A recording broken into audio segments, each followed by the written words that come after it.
Testing one, testing two. Good morning, everybody. Testing one, testing two.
Good morning. Welcome to the final morning of our fall meeting. For the first time in many years outside Philadelphia, and apart from a bit in the weather, it's really been quite spectacular. And it's been really wonderful to have so many West Coast members able to make it more easily than they can flying across the continent. We're going to begin with the third group of inductions, and then we'll get into the morning's program.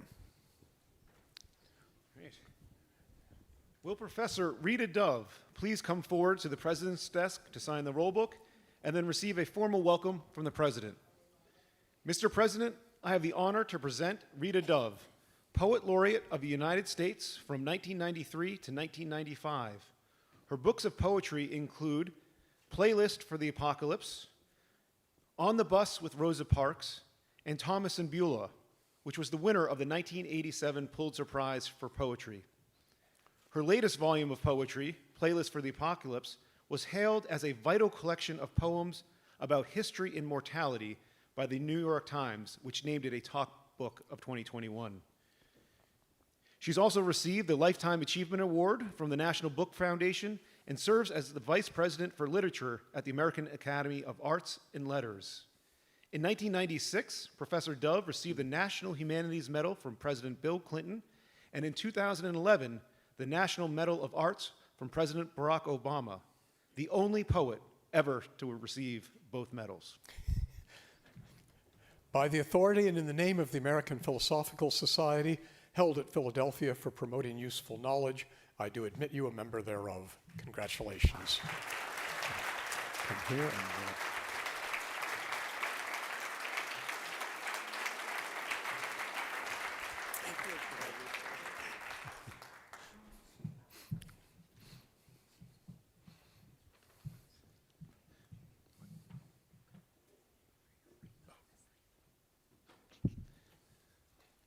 Gotta move.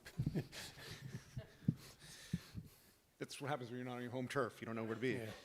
Will Dr. Susan T. Dumais please come forward to the President's desk to sign the roll book and then receive a formal welcome from the President. Mr. President, I have the honor to present Susan Dumais, a technical fellow at Microsoft Research, where her current work focuses on gaze-enhanced interaction, the temporal dynamics of information systems, novel interfaces for interactive retrieval, and search evaluation. Previous research studied the information access and management challenges associated with search, including personal information management, question answering, interfaces for improving search and navigation, and user task modeling. Before joining Microsoft, Dr. Dumais was a researcher at Bellcore, where she and her colleagues invented latent semantic indexing, which overcame what was known as the vocabulary problem in information retrieval. by the authority and in the name of the American Philosophical Society, held at Philadelphia for promoting useful knowledge, I do admit you a member thereof. Congratulations. Forward to the strip. There we go.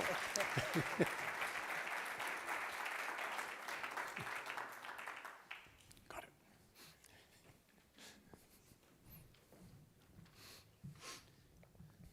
Will Dr. María Isabel Grañén Porrúa please come forward to the President's desk to sign the roll book and then receive a formal welcome from the President. Mr. President, I have the honor to present María Isabel Grañén Porrúa, President of the Alfredo Harp Helú Foundation in Oaxaca, Mexico, a nonprofit organization whose purpose is to improve the quality of life for the people of Oaxaca, sponsoring initiatives in education, culture, health, and the environment. She is also president of Adabi de Mexico, an institution that has rescued historical archives, libraries of ancient books, and photo collections, and which received the UNESCO Jixi Prize. Through her work with the San Pablo Cultural Center and other prominent cultural institutions in Oaxaca, Dr. Porrúa is an advocate for the local community, particularly providing youth access to libraries and reading programs. An accomplished scholar of colonial Mexico history, Dr. Porrúa's publications include works related to the labor history of 16th century Mexican printing houses, engravings, and illustrations in the works of Mexico's first printers. By the authority and in the name of the American Philosophical Society, held at Philadelphia for promoting useful knowledge, I do admit you a member thereof. Congratulations.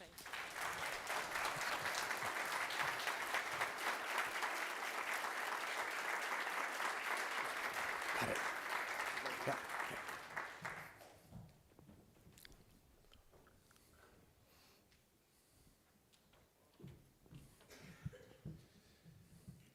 Will Dr. Mary E. Powell please come forward to the President's desk to sign the roll book and then receive a formal welcome from the President.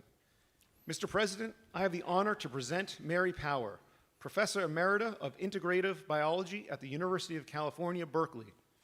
Her research focuses on algae-based river food webs and their linkages to upland estuarine ecosystems. She and her collaborators use field experiments and long-term, place-based research to investigate how traits and interactions of organisms, from fishing birds to algae and microbes, determine ecosystems. Dr. Powell's long-term research has examined how species influence changes in food webs and how energy flows among ecosystems. By the authority and in the name of the American Philosophical Society, held at Philadelphia for promoting useful knowledge, I do admit you a member thereof. Congratulations. Please. Thank you. Yeah, I'm getting a photo. Got it.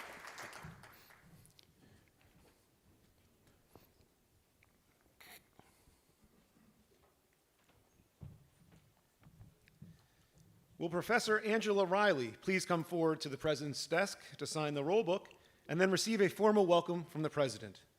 Mr. President, I have the honor to present Angela Riley, Professor of Law at the UCLA School of Law. She also serves as director of both UCLA's JD-MA Joint Degree Program in Law and American Indian Studies and the Native Nations Law and Policy Center. Previously, she served as the Oneida Indian Nation Visiting Professor at Harvard Law School, and she currently teaches a nation-building class at the Harvard Kennedy School of Law. Her research focuses on issues related to indigenous peoples' rights, with an emphasis on cultural property and native governance. In 2003, she became the first female justice of the Supreme Court of the Citizen Potawatomi Nation of Oklahoma. A member of the American Law Institute, Professor Riley served as the co-chair for the United Nations Indigenous Peoples Partnership Policy Board. By the authority and in the name of the American Philosophical Society, held at Philadelphia for promoting useful knowledge, I do admit you a member thereof. Congratulations. Forward 6 inches.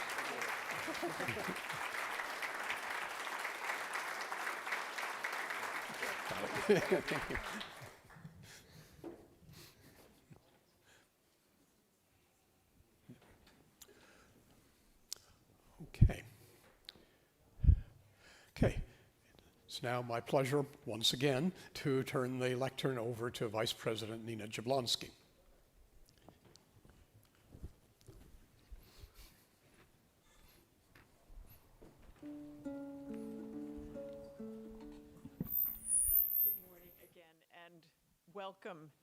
Welcome to our newly inducted members. I can feel the luminousness and warmth coming from you.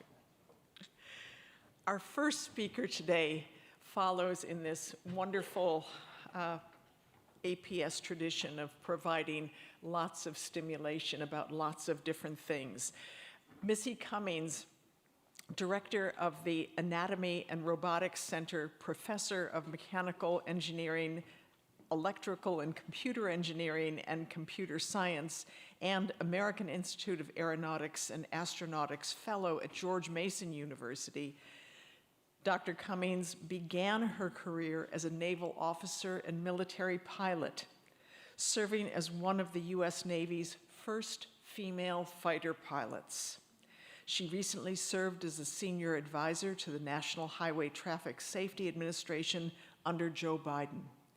Dr. Cummings researches artificial intelligence, the intersections and connections between humans and robots, human systems engineering, and the socioeconomic impact of technology.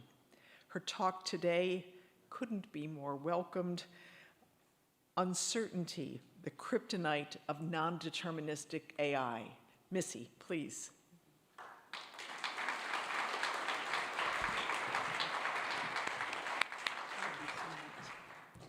Thank you. Thank you for having me. It's always great to come out to San Diego. You heard that I was in the Navy at one point.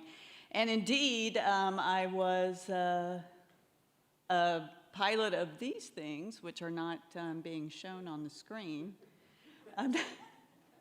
They're showing on my screen, but not on your screen. So maybe if we could just have everyone come with me on the stage. So I'm just going to keep going while everyone over in the IT area tries to get this going. So I flew F-18 fighters. I have actually spent a significant portion of my life when at Miramar. I've gone to Top Gun, before it became a Marine Corps base. So I have been part of what I would call, I'm a heavy equipment operator. But I learned a lot of lessons because I was in the A4 first and then the F-18 and then so that's like going from a Mazda Miata to a present day Ferrari, it's just a huge difference in technologies. And a lot of people died in that time. When I flew fighters, on average, one person a month died for 3 years in a row that I knew. That's 36 people. 35 men, 1 woman, and it just became, oh, good, we're starting to, oops. Now we're really populating. It's like nope, still not working. So then I was able to see how going too quickly towards a world of autonomy, automation that we didn't really understand, how that could be deadly. And that made me go back to school, got my PhD. Then I was at MIT for 10 years. Then I was at Duke for 10 years, roughly a decade. Now I'm at Mason. I wonder if they ever get worried about when I come up to the 10-year mark, I'm going to be gone, because I'm going to retire. That's what's going to happen. Okay, I don't know why you can't see these pictures, so we're just going to, I'm not sure what's happening, because that's not the screen I'm on. Oh, okay, all right, we're going to go with that. That's the F-18. That's me transitioning to drones. Why that's important is because drones are, of course, the new big technology that's going to revolutionize the world. AI has been an enabler, what we call good old-fashioned AI. Then I transitioned, while I was at Duke, I transitioned into self-driving cars. The one thing that's really been a key part of my career is I was able to see what was about to happen with technology before everybody else was able to see it, and as a researcher, that's kind of important. But one of the things that I'm going to talk about today, which is a little known aspect of my career, is how much time I've spent in remote operations centers, which is what the military does with all the drones. Indeed, this is starting to become a thing with self-driving cars, but there's a lot of remote operations of technology where humans fill in the gaps of capabilities that the systems do not have yet, right?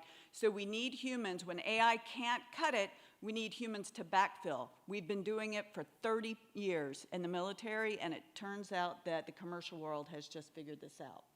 So I'm going to give you the Missy Cummings framework for how you know AI is going to take your job, your kids' jobs, your grandkids' jobs. And that is on this curve what I call the SRKE framework, which I built from an earlier researcher, Jens Rasmussen, in the Netherlands.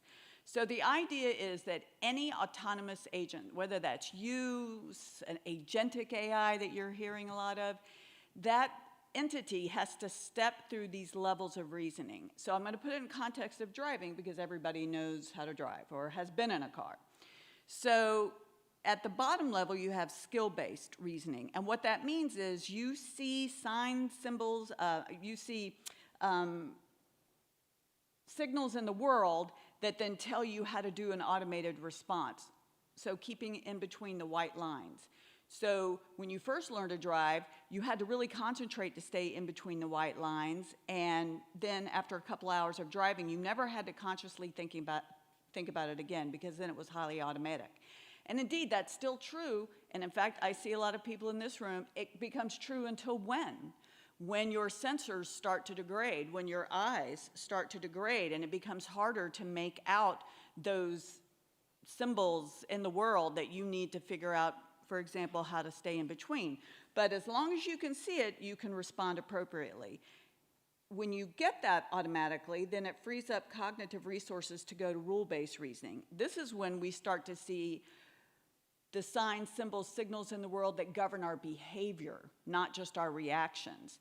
And stop signs, for example. Everyone knows who's driving or riding, what happens when you hit a stop sign. Once that becomes highly automatic, once you really understand the rules of your world, then you can graduate to something we call knowledge-based reasoning. And you're starting to see that uncertainty curve, which is getting bigger. And indeed, this is where knowledge-based reasoning becomes critical. This is judgment under uncertainty. The world doesn't exactly match the world that maybe we learned, but we have to make some educated guesses. And indeed, you see the stop sign with leaves growing across it. It's not a complete stop sign like you learned, but every single person in this room, you can even see just 10% of that stop sign, and you're gonna know that is a stop sign. I know the red, the white border, I don't even have to think about it. It's highly automatic. Unfortunately, this is a real problem with self-driving cars, which Waymo is trying really hard to bring them to San Diego if you're from this area. They're already in San Francisco and LA, and we're gonna talk about some of their issues here in a second. But the cars do a terrible job at seeing partial objects. And the problem with this is that in the spring, the sign is completely clear.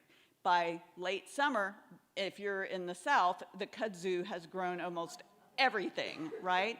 And the world is dynamic, and unfortunately, these cars learn in a very static way.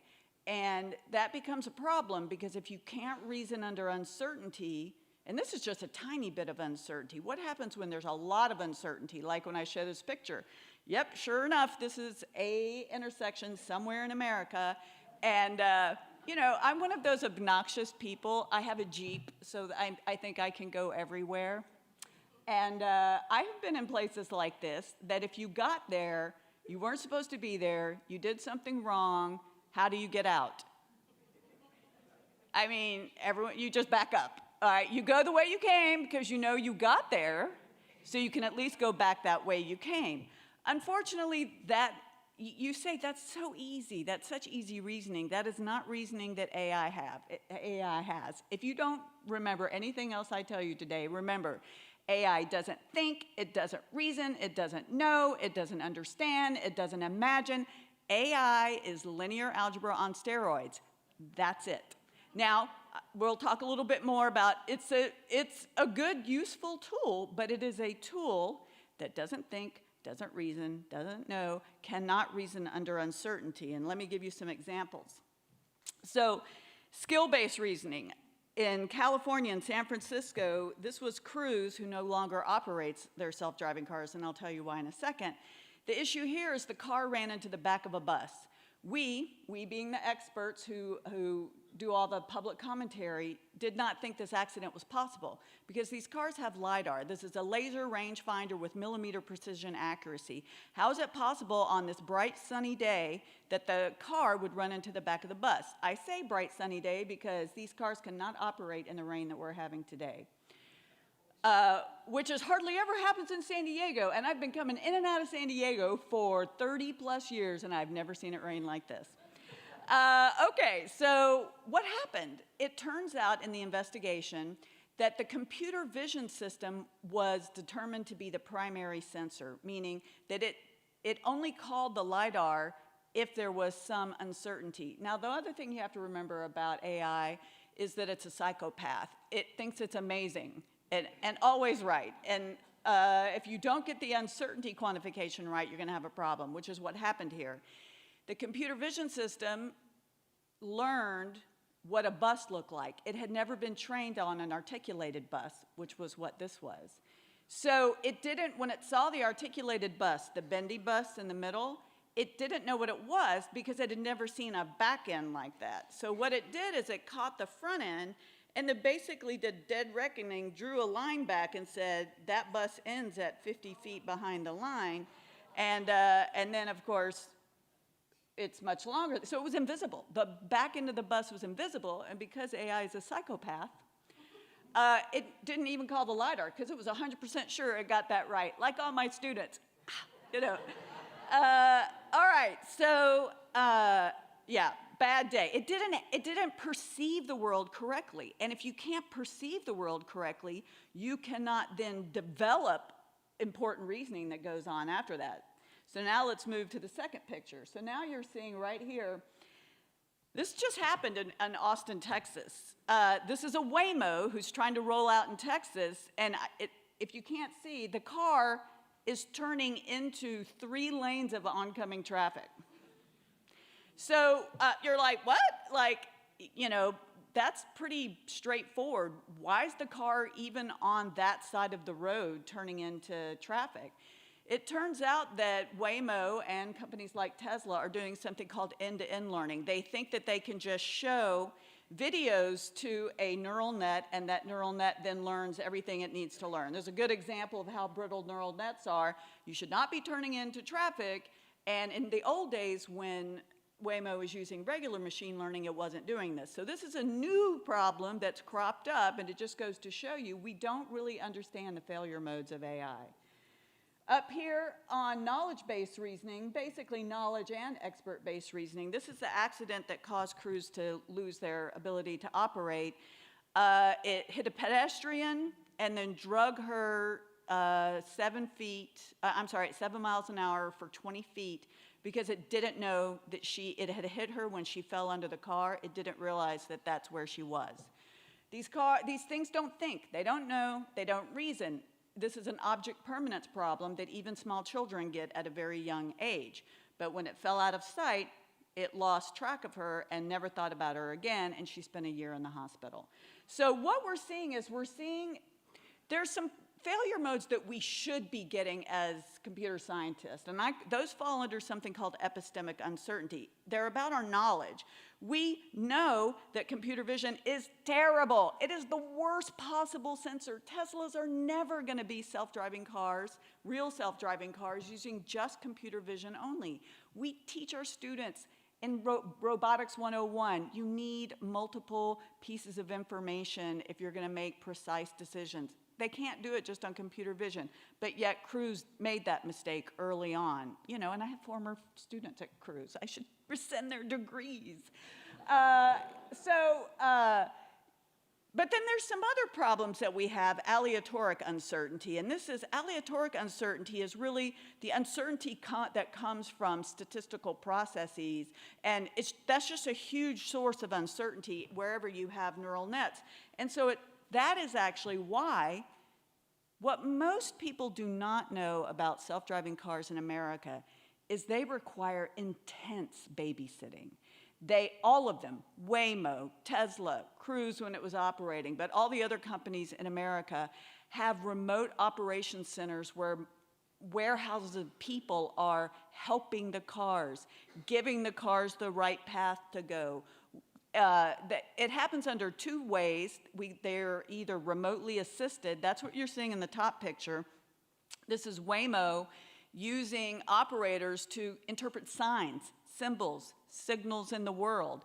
The cars don't understand that stop sign with leaves growing across it, so there's a human saying it's a stop sign and you can go, enter. The bottom is even more dangerous, which Waymo doesn't do this, we think, but other companies do, is remote driving. It's a video game. Super dangerous. Unbelievably dangerous.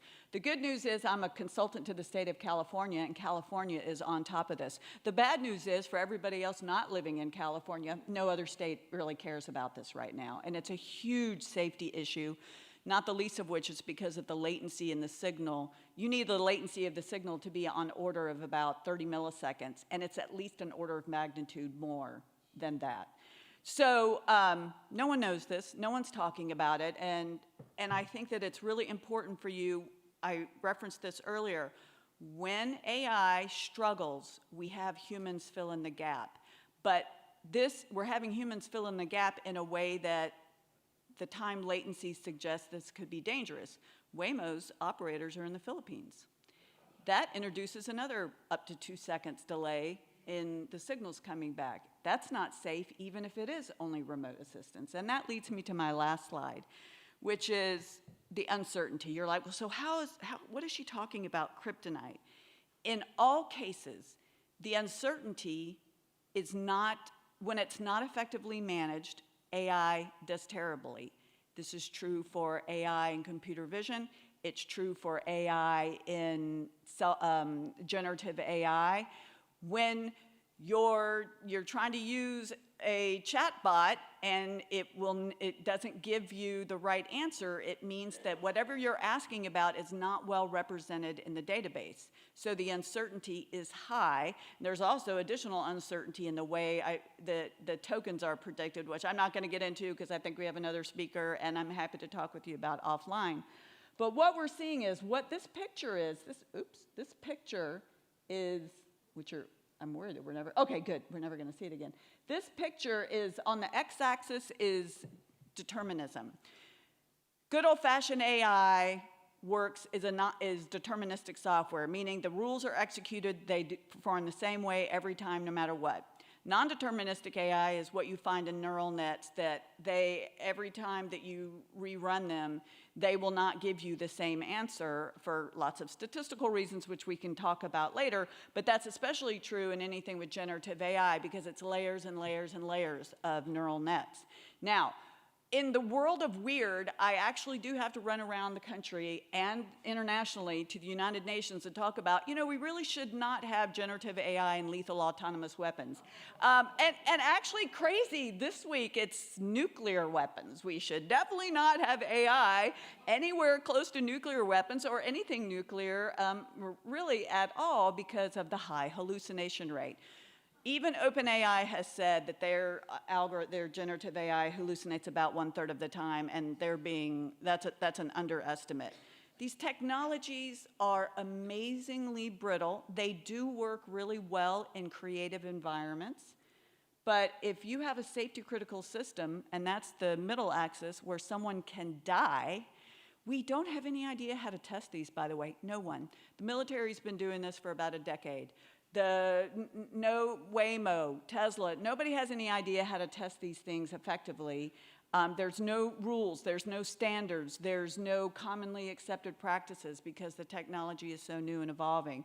And so that is my big point about wherever you find AI, especially if it's touching a safety critical system, we must insist on basically a whole new testing framework, if not testing community, to get people to understand non-deterministic AI, it can have some very powerful uses. Trust me, all my students use it like crazy, and don't send me an email that's generated by AI because I'm not going to read it. I'm going to delete it. I know it right away when you do that, because AI, even in a generative environment, follows its own particular script. But that script has a lot of holes in it, and those scripts cannot be attached to safety critical systems until we figure out how to test them, and that's in the lab, in simulation, and in the real world. We as a community need to come together and say, look, testing may not be cool, and researchers, academics, we hate it because we don't want to show you where our technologies are not working. But we have to start with a new mindset when it comes to AI and say, if I don't see the results of how it's been tested in this environment, I need to really hold it at an arm's length, especially if somebody's life is on the line. Thank you very much.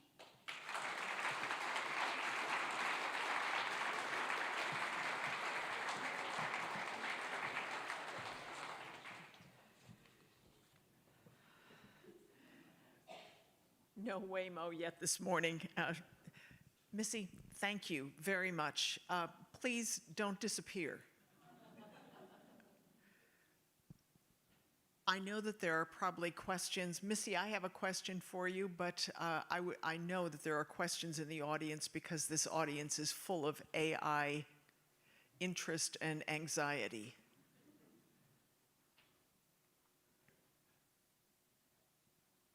I think Missy has turned into a non-deterministic object herself, right? There we go. Well, I'll start out. because you were talking about computer vision and the failure of computer vision in these automated cars.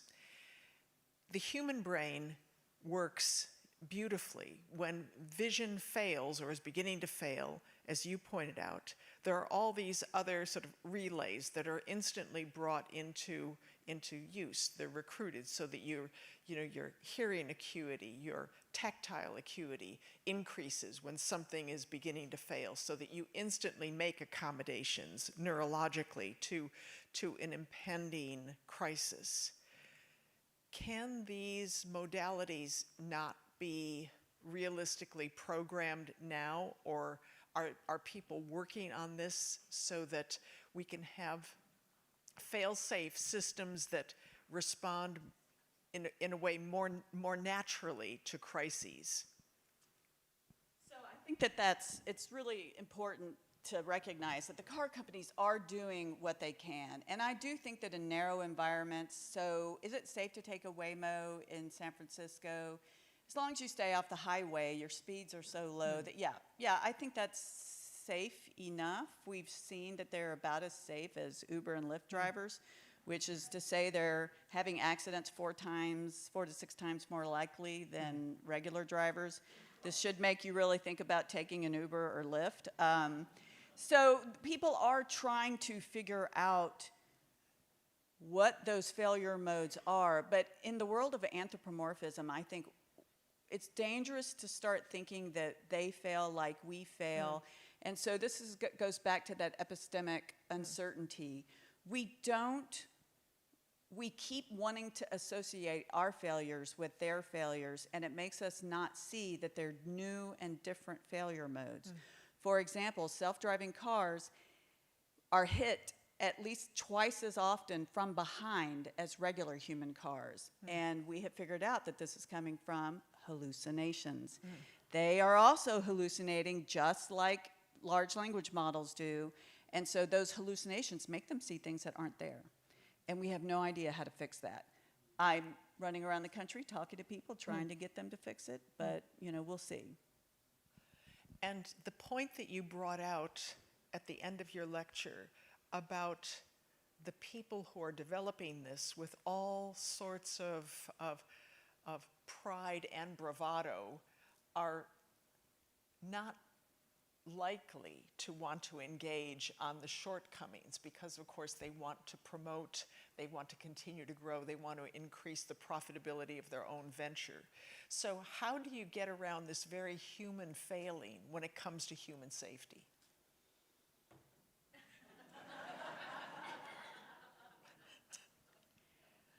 You sue the pants off the companies when they do something stupid. I'd like to tell you that that's a joke. It's not really a joke. I was part of a landmark lawsuit against Tesla last summer, where Tesla had a $243 million judgment against them. But the reason that happened is because Tesla refused to engage in what we would consider to be just the basic standard of testing and development that you would expect out of anyone who is operating in a safety critical system. I think that there's a problem with the Silicon Valley ethos of move fast, break things. That's great, and I'm a technologist and a roboticist, so I'm all for advancing technology, but when it comes to putting it in the everyday hands of people, or nuclear-tipped missiles, don't we think we should have some established practices? And the instant you say that, Silicon Valley, in a unified voice, says, "Oh, you just want to stop innovation. You're such a Luddite." I cannot tell you the number of times I've been called a Luddite. And you're like, no, just asking for principled approaches to test and evaluation is just a good idea. It has nothing to do with stopping innovation. Thank you. Questions? Go ahead, Barbara. Please state your name and where you're from. Barbara Gross, Bethesda, Maryland. Hi, Missy. Thank you for what you've been doing for decades, not just now, even before AI could do anything useful. I'm picking up on Nina's question a bit. software verification is used a lot now for various kinds of software. It won't solve all of the problems you've talked about. It's, I think, a critical addendum to testing and evaluation. By the way, for people in the audience, the National Academies issued a report, Fostering Responsible Computing Research, a few years ago. It talks about, to Nina's question, it talks about needing governments, NGOs, communities to step in and stand up for the kinds of things Missy is talking about. So I think it's great you've informed this wonderful audience. So is there a role for the equivalent for verification in addressing some of the problems that you've talked about? So as you've mentioned, software verification has been its own subfield in computer science for a long time, and it's really been focused on the deterministic side of software because they, like everybody else, have no idea how to principally test non-deterministic AI. I will tell you the big problem, though, it's not the software verification people, it's the National Science Foundation. It is, the National Science Foundation has told me their official policy towards safety is that it's not a research area. This doesn't deserve NSF funding. It is what companies should be doing anyway. It's just part of applications, so we shouldn't fund it. I think that's very wrong. And I think that that's why I'm advocating for people to understand that this is new and different. And if no one, even especially the software verification people, if they don't know how to address this animal, then we need to stand back and say, okay, just because things might have application to many commercial industries doesn't mean that it isn't a legitimate research field on its own.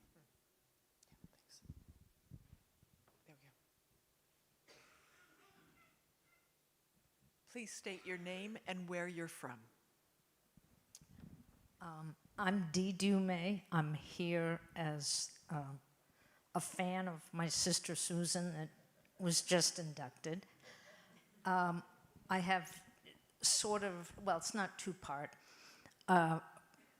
Primarily, I want to say thank you so much for your service. It's extremely appreciated. We're originally from Maine, but my partner and I winter in Florida, so that's where we came up from.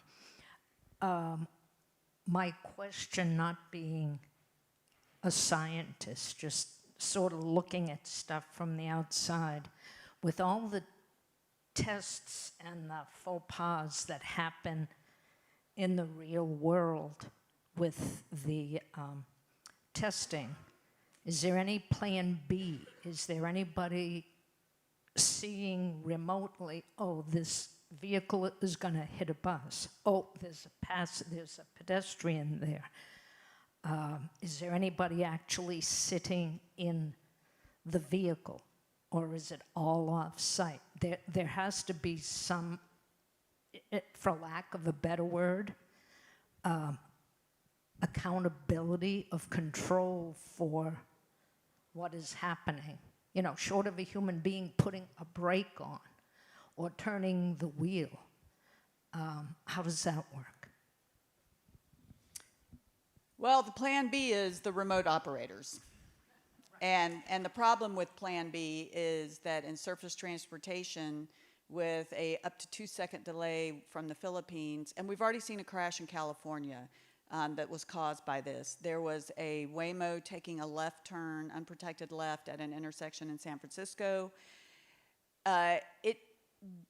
Caltrans had moved the light just 6 inches when they had done work on it. And because it moved it 6 inches, the computer vision system couldn't see it. It was just like that bus situation that I told you about. And so it was invisible, but it knew a light should have been there, so it called the remote operator and then asked the remote operator whether or not what the color the signal was. And by the time when it sent this request, it had just turned yellow. And when the operator saw it, it was yellow. So the operator was like, sure, take a left. And then all that time delay happened, and then it was red. And then the car took a left. There were 2 people in the back, and there was a collision. Fortunately, it was slow speed and nobody was seriously hurt, but it's just a matter of time before somebody is seriously hurt. There's an outrage right now in San Francisco, if you've been following it. A bodega cat was killed. Yes, these things cannot see small mammals low at tire level. What about a child on a trike? We do not, we have no indication, and Waymo will not tell us what they've tested. They won't tell you what's in the training set. So we don't know whether or not these systems really have the ability to execute correctly on a Plan B. For those of you who live in California, we're on it though, and there'll be new regulations coming out soon. For the rest of you, we'll see. Yes. I'm Ted Lawrenson from Berkeley. I would say preliminarily both that this is an absolutely fabulous talk and that as a lawyer, although my question doesn't have anything to do with that, I am amused by a technologist acknowledging that the slow, uncertain ways of lawyers could have a useful role in controlling such things. But in any event, what I was reminded by what you were saying of what little I know about the history of the attempts to develop AI, and the fact, as I understand it, that the failed attempts at development of AI for decades prior to the current explosion of using neural networks and that kind of training was to try to give computers a true map of the world by putting inputs in. And what occurs to me in listening to you is that what we are talking about is the very fact that this mode of learning does not provide the computer with the kind of map of the world that one develops, because I would suggest, and I think this actually interestingly enough reminded me of something in one of yesterday's talk, because of innate capabilities evolutionarily developed in the brain that provide a framework for the development of maps of the way the world operates, which of course are not themselves sufficient, but which provide a framework within which sensory input and social development allow you to come to an understanding that could not actually be developed simply from inputs. So it reminds me of the old exchanges back when I was first in college studying psychology of the difference between a cognitive and a behaviorist view of how behavior develops. And I was wondering how you think about the subject of whether or not you could actually give those kinds of capabilities to a machine, the kind of developing an entire map of the world that we do because of our evolved mental capacities, which are not just trained on the basis of sensory input, but are inborn in the way our brains operate.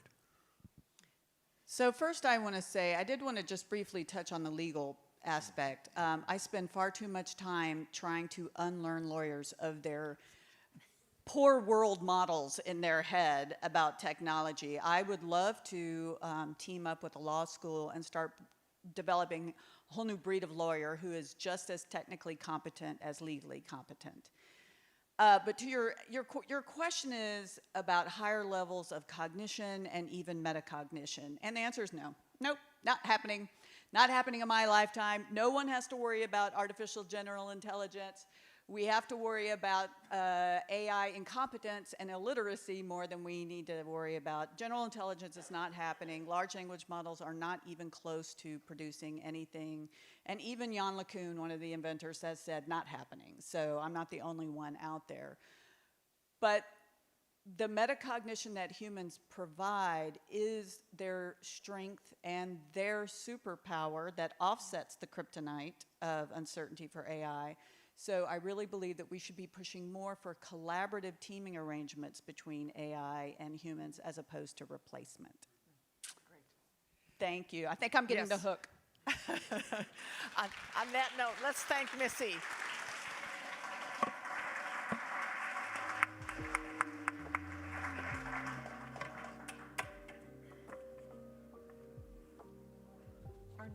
There's our next speaker. We're going to continue in this vibe for a while and talk about AI with our next speaker, Ece Kamar, Corporate Vice President and Managing Director of the AI Frontiers Lab for Microsoft Research. An advocate for the necessity of human collaboration within AI, Dr. Kamar leads projects in, quote, hybrid intelligence, quote, using a combination of strengths and weaknesses from both human and artificial intelligence to get the most out of AI systems. She acknowledges the significance of human bias in what we just heard about, in the creation of AI, and notes that recognition of bias is critical in addressing those biases and blind spots within correlative technology. Through initiatives such as the 100-year study of artificial intelligence based out of Stanford University and chaired by APS member Barbara Gross, Dr. Kamar explores current AI technology and its potential future uses. Dr. Kamar, please join us. Thank you.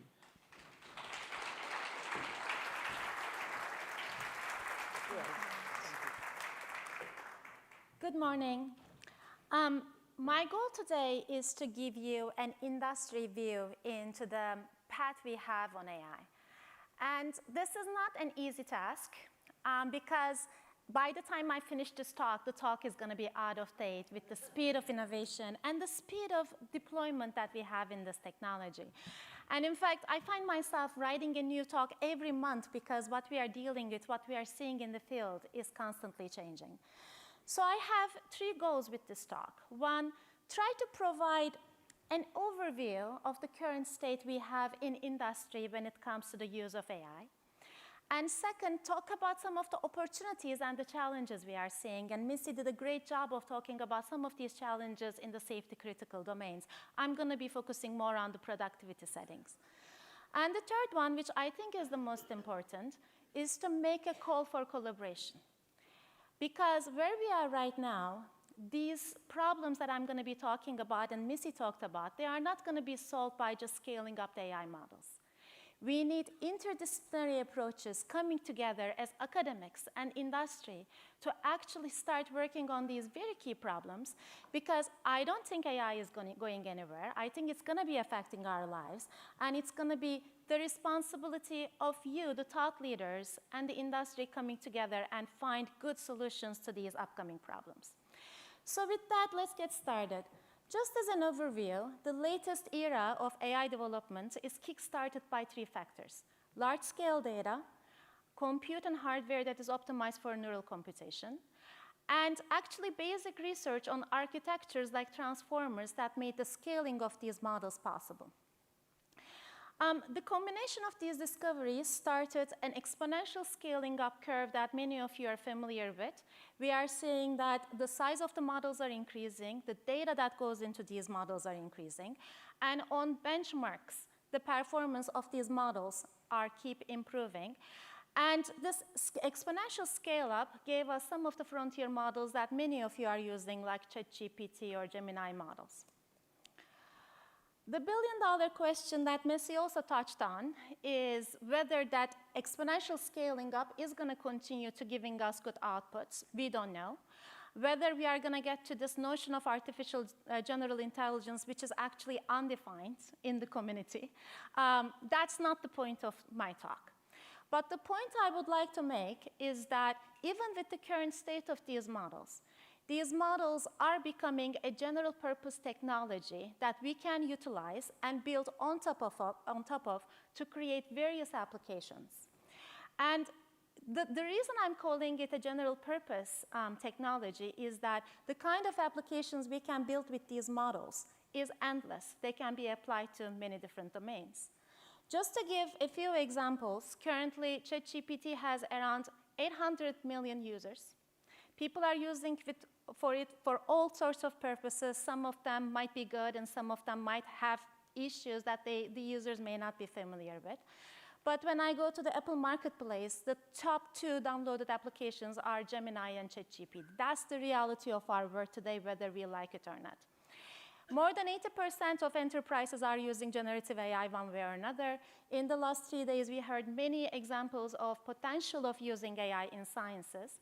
But the application I like most in terms of understanding the current state of AI and where it's going is actually the application of these AI assistant technologies in software development through applications like GitHub Copilot, Codex models, or cloud agents.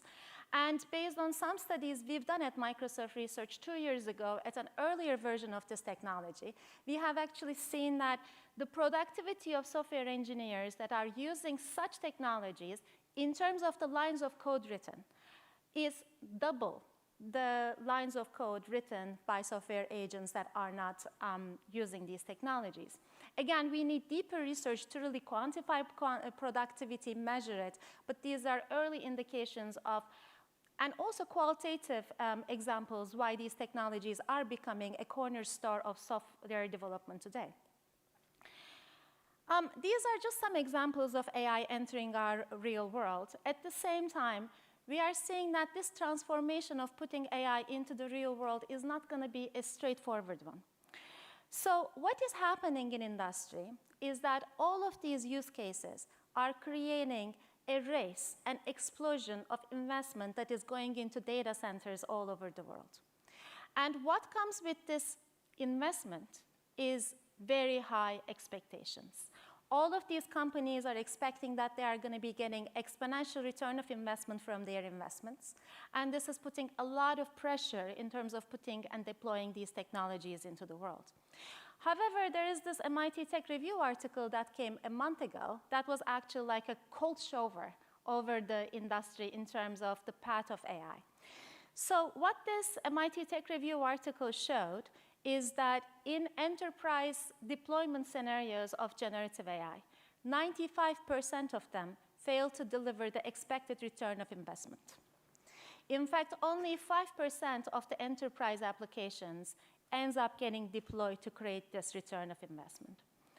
So this leaves us, as of November 2025, again, this talk will change next month. We'll see what the topic of that talk is going to be. But as of November 2025, we are in a generative AI divide.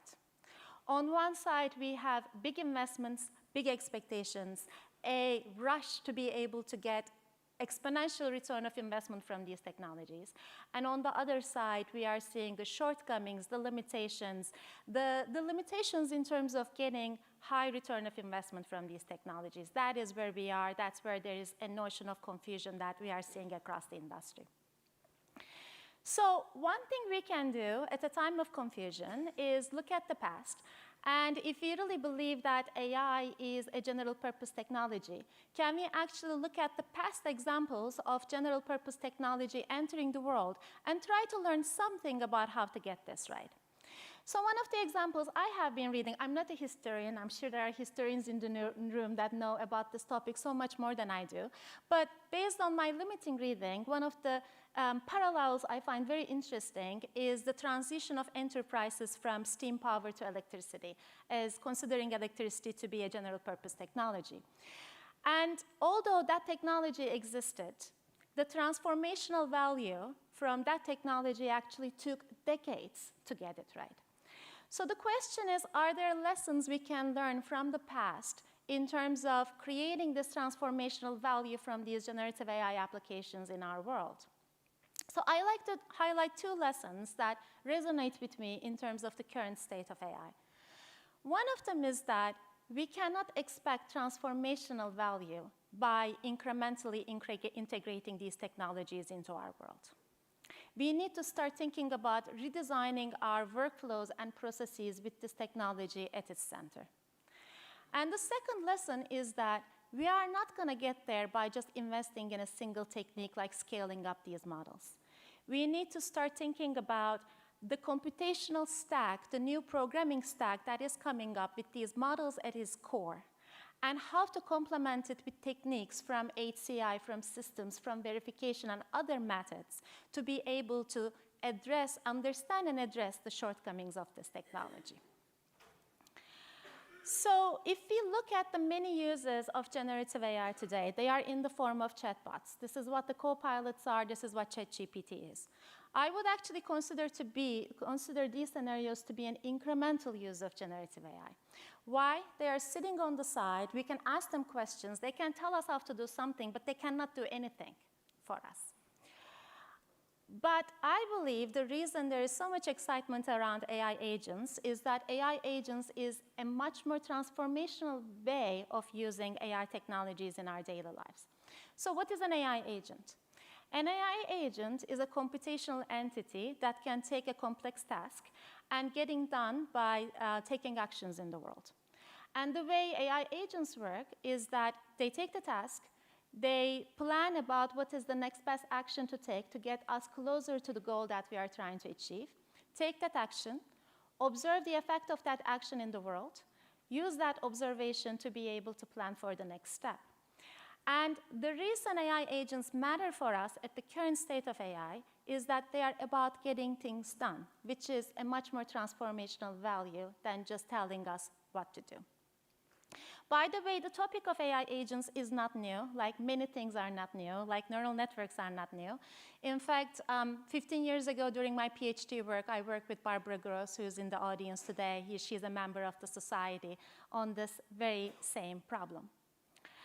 And as I said before, my favorite domain to observe the real-world integration of AI is software engineering. So starting from last year, we are actually seeing that the deployment scenarios of generative AI are switching from these code completion agents to AI agents that are doing tasks on people's behalves.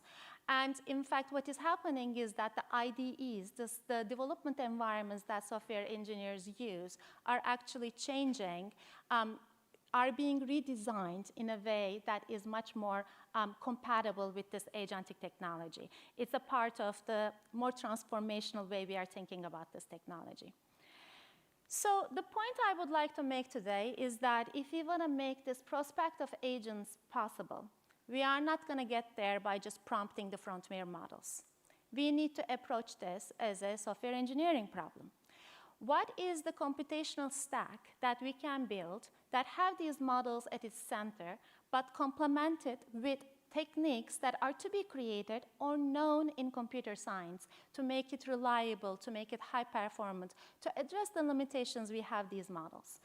So my team at Microsoft Research has been working on this problem. We have been building agents. We have been thinking about this agentic stack of complementary approaches to make this promise possible.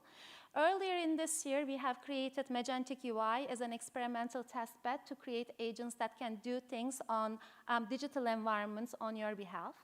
And what you're seeing here is the agents in action, making reservations, booking travel.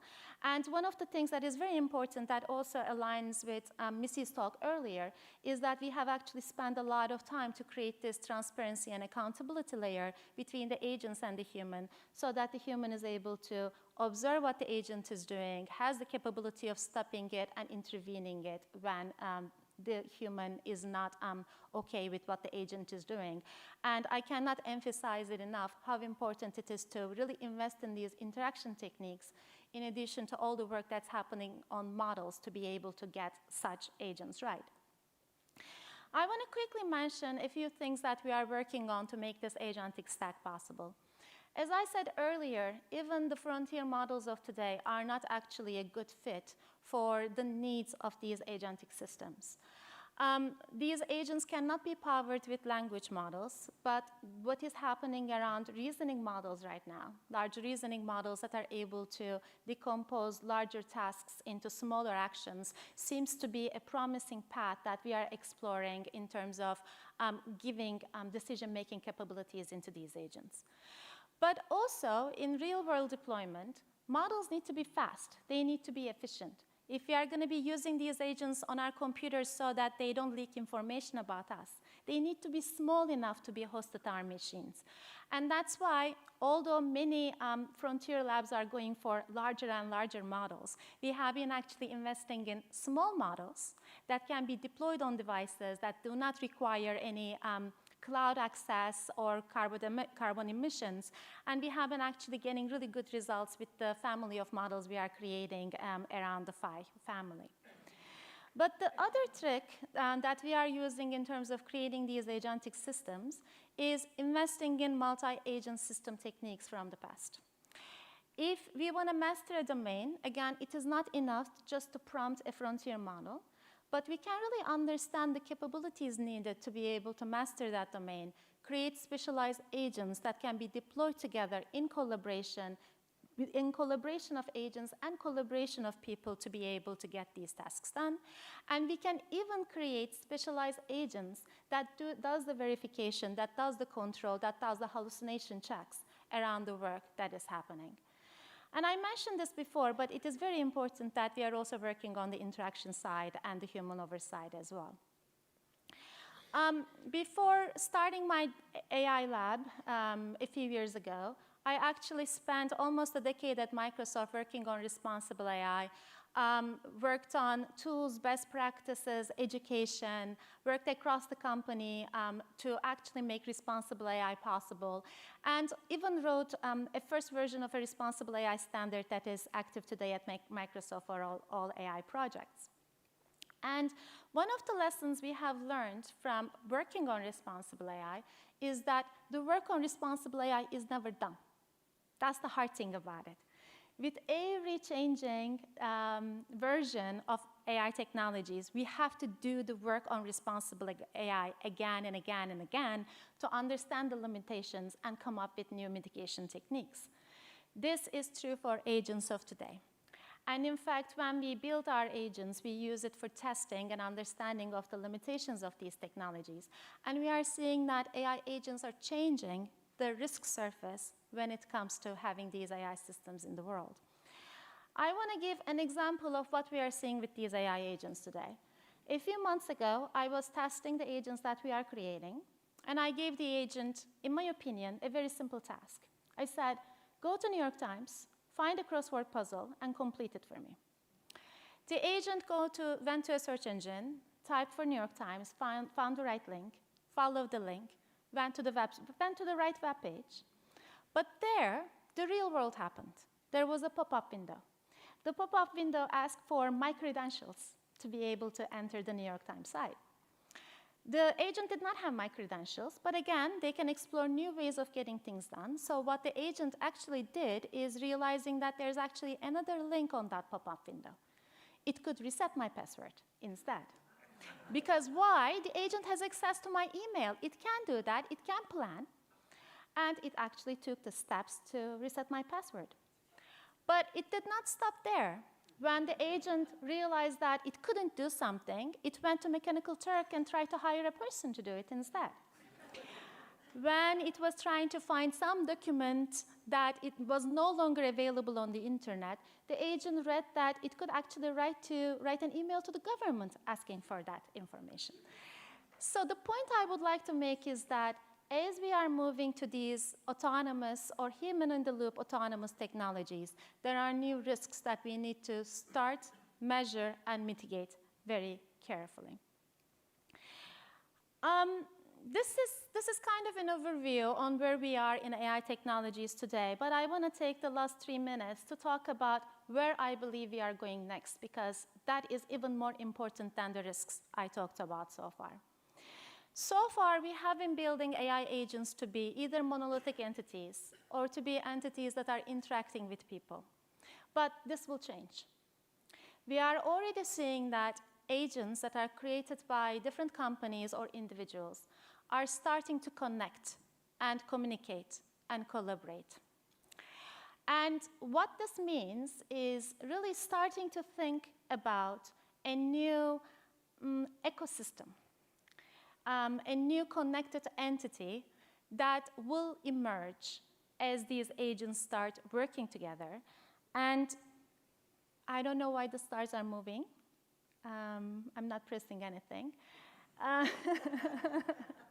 Maybe my agent decided that it was time. Let me see. Okay, sorry about this.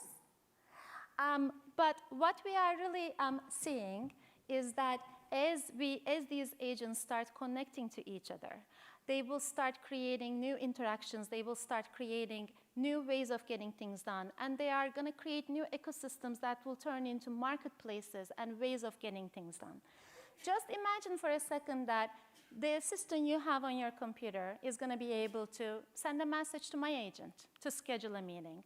But it's not going to stop there. There are going to be agents representing sellers and service providers and information providers.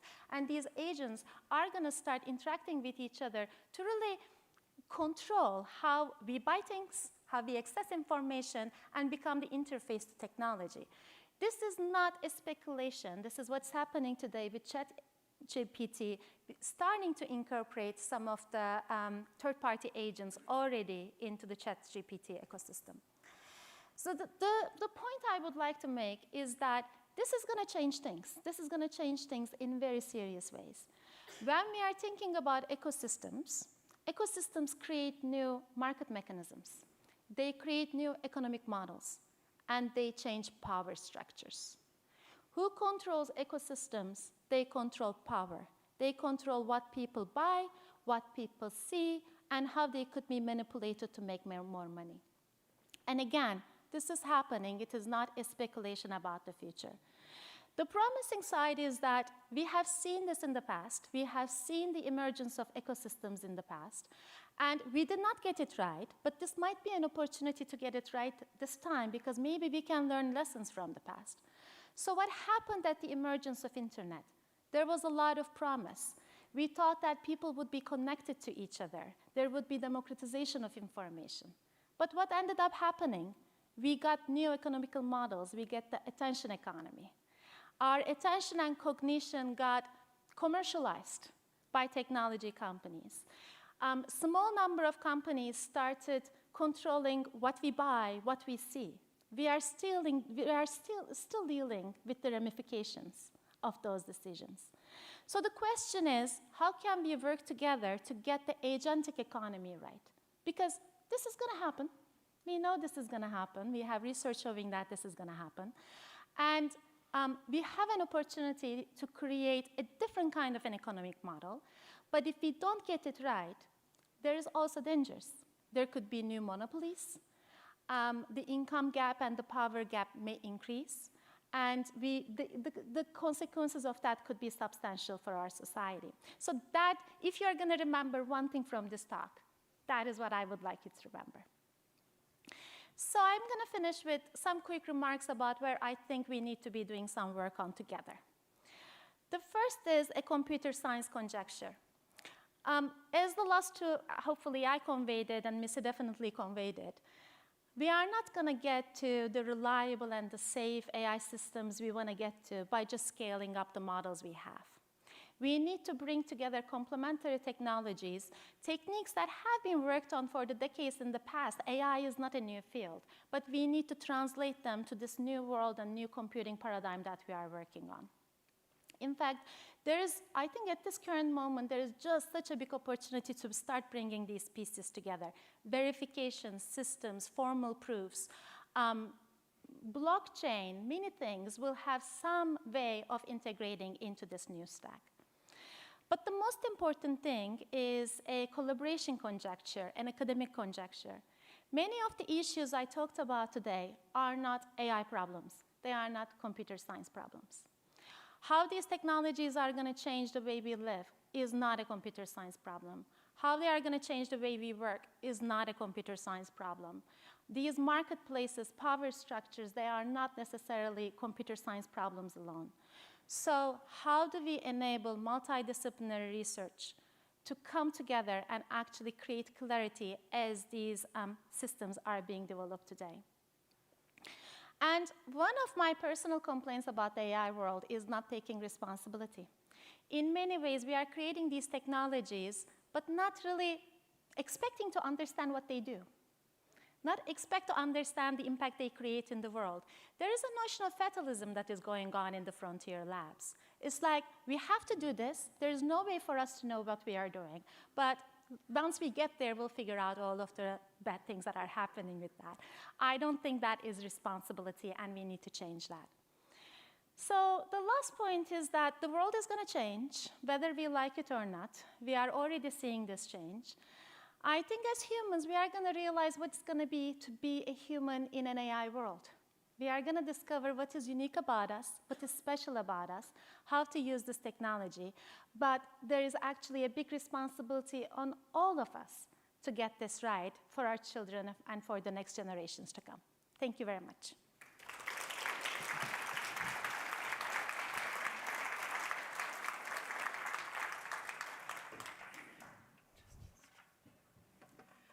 Thank you, AJ. Please stay. I know that there will be questions. These have been two stimulating and exciting talks. Rich, I see your hand back there. Please state your name and where you're from first. Yeah, Rich Schifrin, Indiana University. Thank you very much. I've read numerous research articles identifying problems with current AI and predicting where things are going. People like you are very, very creative and clever. As a result, pretty much every time someone makes a prediction that AI can't do something, then a little while later, it does it.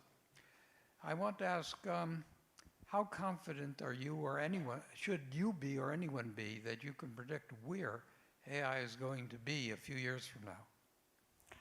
I have been wrong on this question so many times in the past. In fact, I was one of the first scientists from the Microsoft side that gained access to a model called DV3 that later became GPT-4. This is before there was a ChatGPT in the world. And with all of its limitations, when I first started interacting with this model in the summer of 2022, I was blown away. And I said myself, you were so wrong about what you thought this technology would go. So I learned to be humble. I am making educated guesses based on some of the evidences we are seeing. For example, the fact that ChatGPT is already incorporating some of these agents into it, the fact that there are emerging protocols like MCP and A2A are giving us good signals to predict what is going to come. But do I feel confident that I'm able to predict whatever is coming? Not at all. But we also cannot say, I'm done. I don't have a responsibility here because I cannot predict the future. We have to be in it. We have to be building things with it. We have to be understanding the limitations. We have to be investing in complementary approaches so that whichever way this path goes, we are prepared to take it on.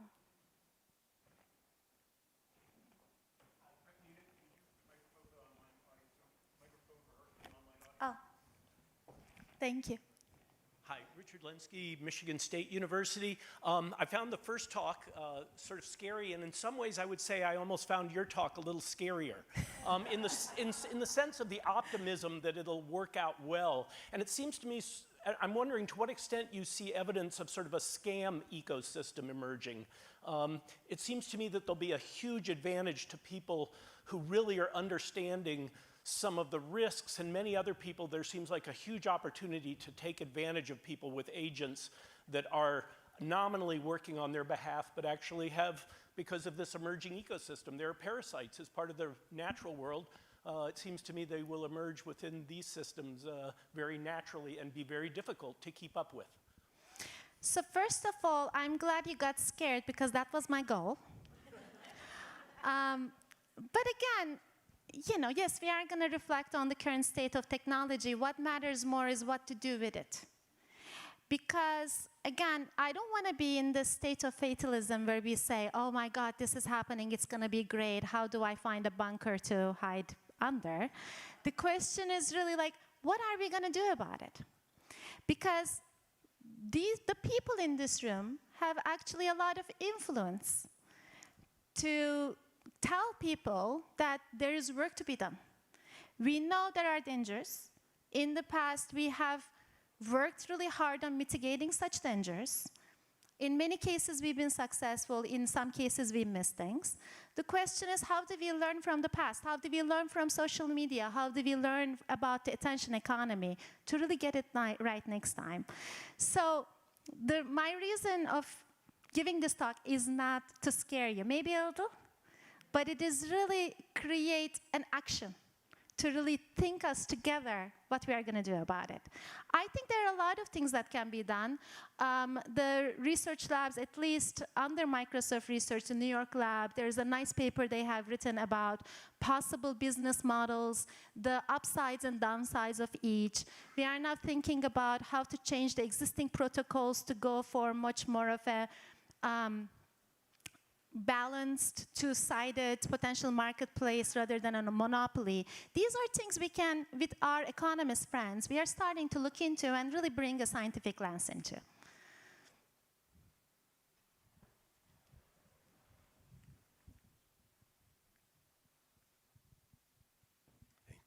Thank you. Alejandro de Avila from Oaxaca, Mexico. What is happening in China, and what would be the ethical implications? China is emerging as the second powerhouse when it comes to AI development. They have the talent, they have the investments to get it right. And in fact, the DeepSeek moment, I don't know if you heard about it, the Chinese research lab creating an open source model that was able to match the performance of the O1 models from OpenAI. That was actually like a big wake-up moment for everybody. So it is fine. I think all over the world needs to innovate on this big technology. The question is, how do we innovate together? One of the things I am a bit scared about is, using China as a way to create this competition feeling that basically says we need to do everything super fast because China is coming. That's going to create a lot of other problems for us. So I think the question really is, how do we continue innovating on this, work with countries around the world, because there's good intellect everywhere, and actually do it responsibly. I think that is the line that we will need to walk. It's gonna be an important line to walk, but I think that's the responsibility. But China is coming strong. They are doing a lot of good innovation. I think one of the things that is a little bit disappointing is that the competition is pushing many parties, even the frontier labs in the United States and definitely China, not to talk about their progress anymore.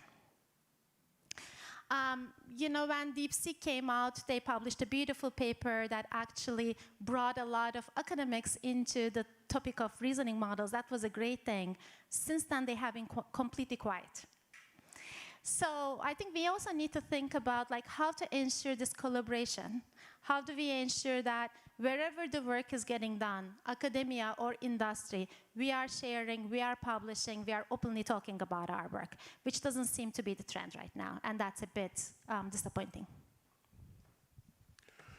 I'm going to take the liberty of asking you a follow-up question, because you addressed in your own remarks this fatalism, as you called it, on the part of academics, corporate individuals, sort of laying down and sort of waiting for it all to wash over us and we'll figure it out. And then Rich Lenski asked the question about his fears, and your answer was very, very useful in that you said, in certain model systems, like at Microsoft, where you have genuine collaboration and where you have an interest on the part of the AI developers to understand the real human needs and anxieties, this is one thing. How can we have that infection spread to other realms when, as you just said, there is so much now intense competition between corporations and entities for who's going to build the best, the fastest, or ostensibly the best? In other words, who's going to build the best generalized intelligence model, and that increasingly will have been developed in secret? How can we potentially still open this up so that academics from various human sciences and others can be interposed or introduced into these systems as true collaborators to try to make this work better for humanity as we go forward. You are just touching on the most central problem we are facing right now. How do we collaborate instead of competing? Of course, industry is going to compete. That's what it is for. But at the end of it, if we don't get it right, everybody is going to lose. This is not going to be like there's going to be one winner and everything is going to be good. So the question is, how do we create the mechanisms for conversation, collaboration? How do we make sure that our academic exchange on these topics do not happen on Twitter, but it happens in much more depth? I think I would pose this question back to you, actually, if I may. Like, what is the purpose of this society in terms of bringing these parties together? Because this is such a prestigious society. People would come for you, right? How do we ensure that national academies, this society, act as a partner? But eventually, we cannot really underestimate the role of governments and regulation in this space. When we worked on responsible AI, of course, working at Microsoft has some benefits that we don't do much work on attention economy, and that's kind of a benefit that we were encouraged to do this work. But things really became real when regulation came up, right? So I think engaging with the policymakers, explaining them the state, the problems, the challenges ahead, and really be active in terms of getting that regulation, government participation in these topics is going to be very important. Please join me in thanking AJ before we go to our break. Absolutely stimulating. I think you've thrown down the gauntlet for us, so we will see what we can do. Thank you very, very much.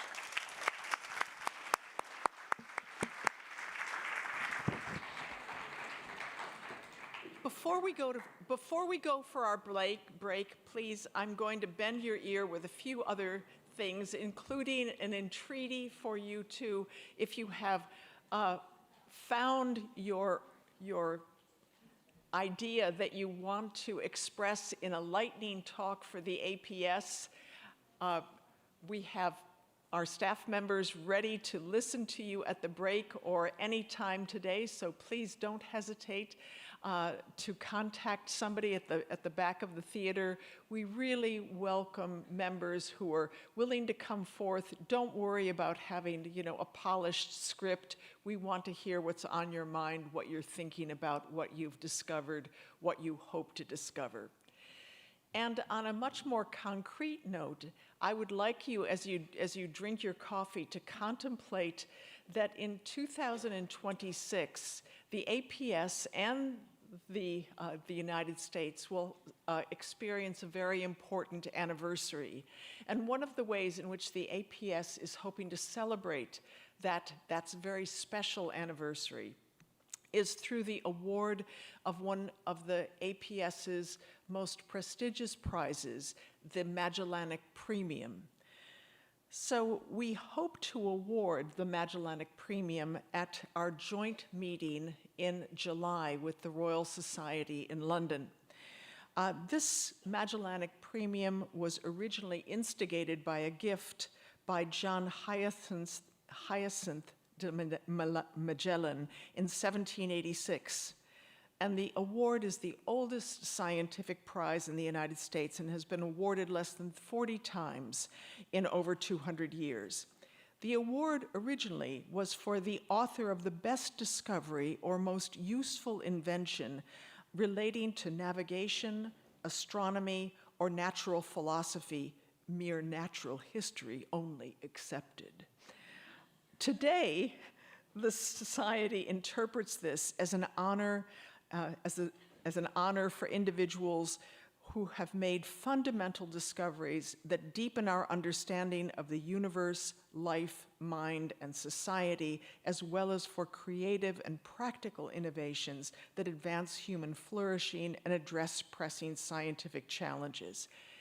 At the back of the hall today, you will find nomination forms. I'm sure that all of you, or most of you, will have ideas about individuals who might be appropriate recipients of this prize. If you think you have such an idea, please pick up a form, and we will be happy to entertain this nomination. As you know, it's important to recognize true greatness, especially in the context of history. So please think about your colleagues and think about who we might nominate for this wonderful prize. And before I break, I want to thank Missy and AJ for two spectacular, provocative talks this morning, and we look forward to gathering back here at 10:50, please. So you'll have just about 20 minutes, and please enjoy your coffee and thinking about the Magellanic Prize and many other things. Thank you.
over there.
Welcome back, everyone. Please find your seats, get your drinks settled, and please and kindly turn off your phones so that we have your attention.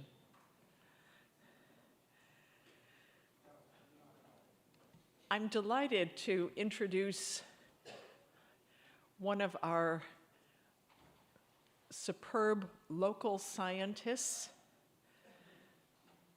Dr. Tony Hunter, American Cancer Society professor and molecular and cell biology lab Renato Delbacco chair at the Salk Institute for Biological Sciences, so basically right next door. Dr. Hunter has been a member of the Salk Institute for 50 years when he began work as a postdoc. His discovery in 1979 of tyrosine phosphorylation, a molecular switch that controls cell growth and division, led to the later discovery of certain of tyrosine kinase, enzymes that control the switch, lead to uncontrolled growth of cancer cells. His work has led to the development of over 80 cancer drugs, including Oliavec, which has transformed the previously fatal chronic myeloid leukemia to a manipulable chronic condition, manageable chronic condition.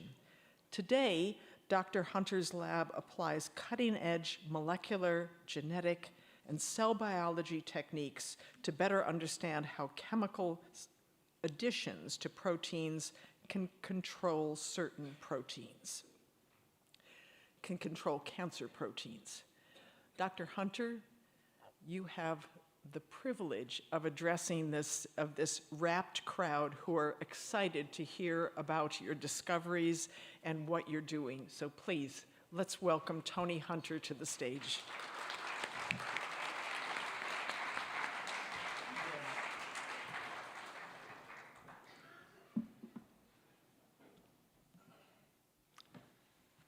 Well, it's a pleasure to be here, particularly because it's easy to come to a local meeting.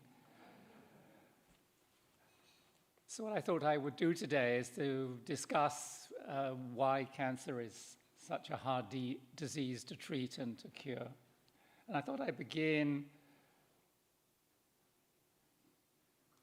seem to have locked up somehow. Oh, I see, it's not changing on my screen down here. Okay, so that's a problem. Yeah, so I thought I would start with, thanks, some definitions.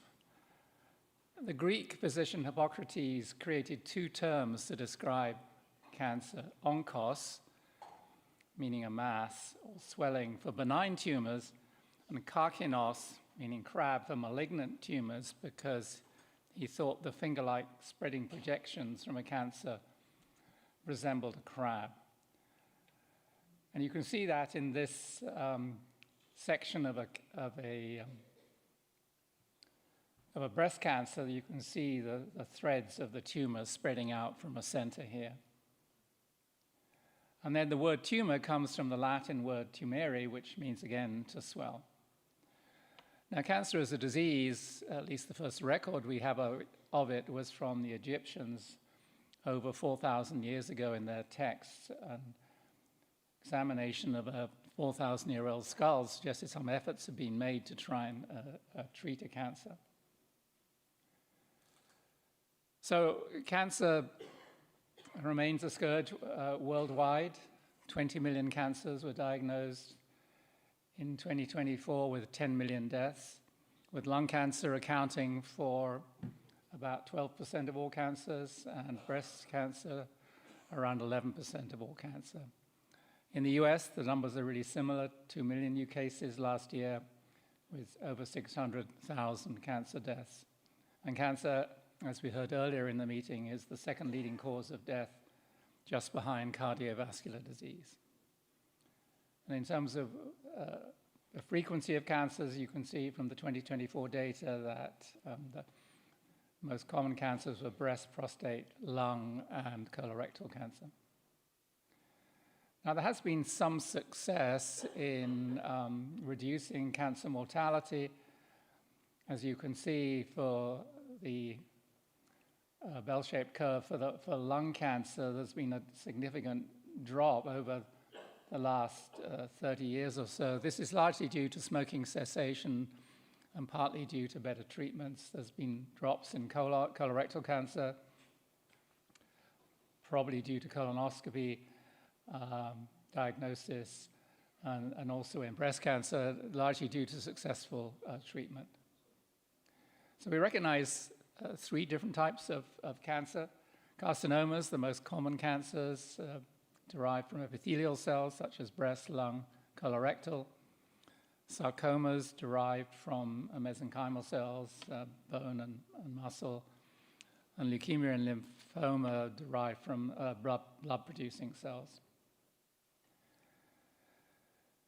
Now, one important step in understanding the disease and beginning to think about how to treat it was Nixon's war on cancer. He signed into law the National Cancer Act in December of 1971. This gave the director of the National Cancer Institute a number of powers, including creating new cancer centers, and the Salk Institute Cancer Center was the first cancer center to be designated in California in 1973. Now, another important effort by the NCI in the early days was to create a special virus cancer program. And this was important because many of the early efforts to try and understand cancer were through the use of model systems, tumor viruses that cause tumors in birds and rodents. And these have been used since the beginning, in fact, of the 20th century. And these viruses not only cause tumors in animals, but can also transform a normal cell in a culture dish into a malignant state. There are 2 main types of tumor virus. The DNA tumor viruses, who have a DNA genome, and these are from 5,000 to 150,000 base pairs that encode 5 to maybe 50 or so viral proteins, only some of which are needed for cell transformation. The others are structural proteins.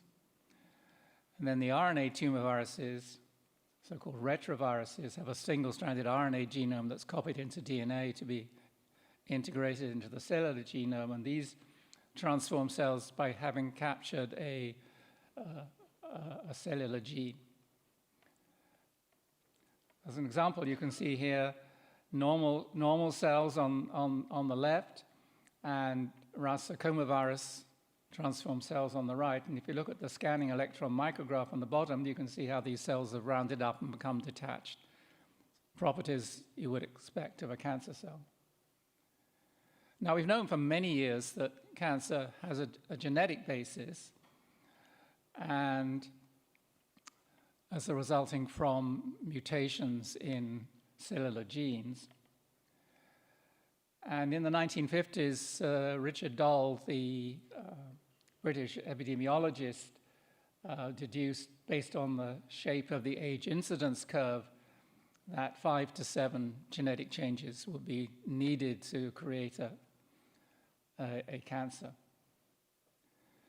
So that raises the question then of which of the 20,000 genes we have need to be mutated to cause cancer. And an important step in this direction was this perspective written and published by Renata Dulbecco, who was at the Salk Institute at that time, proposing that in order to understand the cancer genome and what changes had occurred, we would need to know the sequence of the normal human genome. And so he, in this thought piece, suggested we needed to sequence the human genome. And as you're all aware, that happened, and 15 years later, the completion of the human genome was announced. And then it became possible to compare that sequence to the sequence of the genome of a cancer cell. One of the early publications in this regard was the comparison of the sequence of a non-small cell lung carcinoma tumor and the normal DNA from a blood cell from the same, as it turned out, a smoker patient. There were a huge number of changes in the cancer cells. And you can see the arrows bullet point there shows that there were over nearly 400 changes in the genome which would alter the nature of a protein, including the KRAS protein. So then the question is, which of this huge number of mutations were the driver mutations that actually caused this cancer, and which were silent or passenger mutations? Now, I should point out that lung cancer typically has a very high mutation burden, largely because of environmental exposure, such as to smoke. But melanoma, which also is exposed to UV light, which is a mutagen, which is why we use sunscreen, also has a very high mutation burden. But there are tumors like rhabdoid tumors on the right here, which have only a few, maybe just one mutation. And so there's a huge variation in the number of genetic changes in different types of cancer. We recognize two types of gene that are commonly mutated in cancer. There are oncogenes, derived from the word onkos, obviously, which you can consider as accelerators of cell growth. These genes have what we call gain of function, activating changes that switches their activity on constitutively and drives cell proliferation. The second class are the tumor suppressor genes, whose function, as the name suggests, is that they actually suppress the growth of cells. But in this case, because we have two copies of every gene, both copies of that gene have to be inactivated by a mutation. Now, I'll just give you a couple of examples of the sort of genes that we call oncogenes, that are the tyrosine kinases that you heard about in the introduction. These are enzymes that add phosphate to proteins, particularly on the amino acid tyrosine. And they were discovered actually through studying tumor viruses. But then the subsequent discovery that there are tyrosine kinases in human cancers that are constitutively activated by mutation led to the development of this large number of tyrosine kinase inhibitor drugs. And then RAS, which I already mentioned, again discovered through work on tumor viruses. And here just a single change in the amino acid sequence causes constitutive activation. These were discovered in the early 1980s, I would say. Now, this protein was once deemed undruggable. For 50 years, we had no way of blocking its activity. But in the last few years, a new class of inhibitor drug has been approved for cancer therapy. And then tumor suppressor genes, TP53, sometimes known as the guardian of the genome. This protein triggers cells to commit suicide when it senses cellular damage that can't be repaired. It's a way of eliminating bad cells, including cancer cells. And interestingly, TP53 was also discovered through work on tumor viruses. And then finally, retinoblastoma. The loss of both copies of retinoblastoma causes, a retinoblastoma gene causes the eye tumor retinoblastoma. And in normal cells, retinoblastoma prevents unscheduled cell proliferation. The COSMIC database maintained at the Sanger Institute in Cambridge in England lists around 700 human cancer genes. These are genes that are consistently mutated in cancer cells of different types. Now, when we were working on discovering oncogenes, we set up an oncogene meeting, which was held for many years. And each year we would devise a cartoon to go on the abstract book cover. And in 1989, Jamie Simon and I devised the Oncopoly game, which you can see on the right-hand side are the tyrosine kinase oncogenes. On the bottom right, there's the RAS oncogenes, et cetera. They're actually arrayed in the order of their molecular mass. And of course, there are chance cards. And it's a little hard for me to read here, but unexpected or unanticipated site visit, go to jail. And I devised a new chance card for this occasion. NIH budget cut 40%, go to jail. In any case, obviously, we had a lot of fun with this. A good example of how different types, classes of gene, oncogenes and tumor suppressor genes are mutated in a cancer is in pancreatic cancer, where there's a morphological progression from what's called a pannin all the way through to an invasive cancer. And a mutation in that KRAS gene I mentioned is one of the first, and then the loss of those 3 tumor suppressor genes, including p53, which prevents the cancer cell from responding to DNA damage, and therefore it survives. Now, there are a number of common functional hallmarks of cancer cells that have been recognized. I'll just go through a few of these. There are mutations which allow the cells to grow continuously, as I've said. Another important change, all human body cells are mortal. They will only divide a certain number of times. And so one important change in cancer is to have changes that allow the cells to become immortal. The cells have to resist cell death, e.g. by eliminating p53. Often there are changes which make the cells acquire mutations at a more rapid rate. All solid tumors need a blood supply, and so cancer cells have a way of recruiting blood vessels. And then subsequently there are changes which lead to what is generally the cause of death, metastasis. Cells exit from the tumor and migrate through the blood or lymph systems to a new site where they grow a secondary tumor. So we know a lot about cancer. So why is it so hard to cure? Well, cancer isn't a single disease. Each individual's cancer is genetically different, and there are at least 100 different cancer types. I've said they're genetically unstable and can continue to acquire new properties and become drug resistant. And then solid tumors aren't just tumor cells. They're a collection of normal cells. It's like an atypical tissue and tumor cells. And this together forms the tumor microenvironment, which I'll mention briefly again later. And then cancers have stem cell-like cells, which have the property of recreating the tumor, even if you kill 99% of the tumor cells.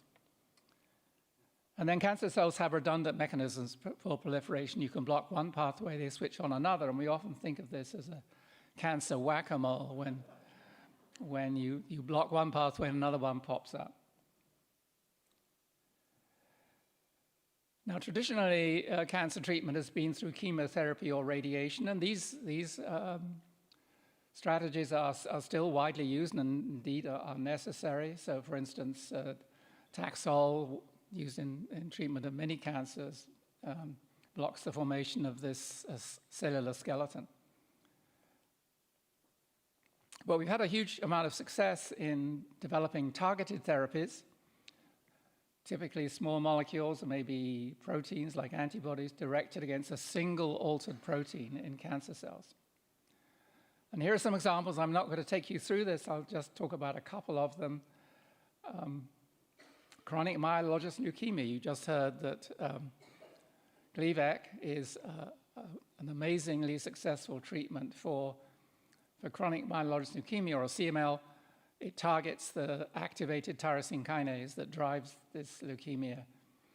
And then in breast cancer, Herceptin, it's a monoclonal antibody used to treat HER2-positive patient cancers, is a tyrosine kinase and is blocked by this antibody. And I thought I would just show you this graphic of the success of developing small molecule kinase inhibitors like the tyrosine kinase inhibitors. Imatinib, the generic name, or Gleevec, was approved for CML treatment in 2001, and over the last 25 years, there's been just an explosion of new drugs of this type that have been approved by the FDA or by other regulatory bodies in other countries. Gleevec was quickly followed by EGF receptor inhibitors, which were used for treating lung cancer with mutant EGF receptors. So as of the end of 2024, there were 86 tyrosine kinase inhibitors approved worldwide. And one can now turn on television in the morning and see ads for tyrosine kinase inhibitors. So many of you may have seen ads for Rinvoq. It's an anti-inflammatory. It targets the JAK tyrosine kinase.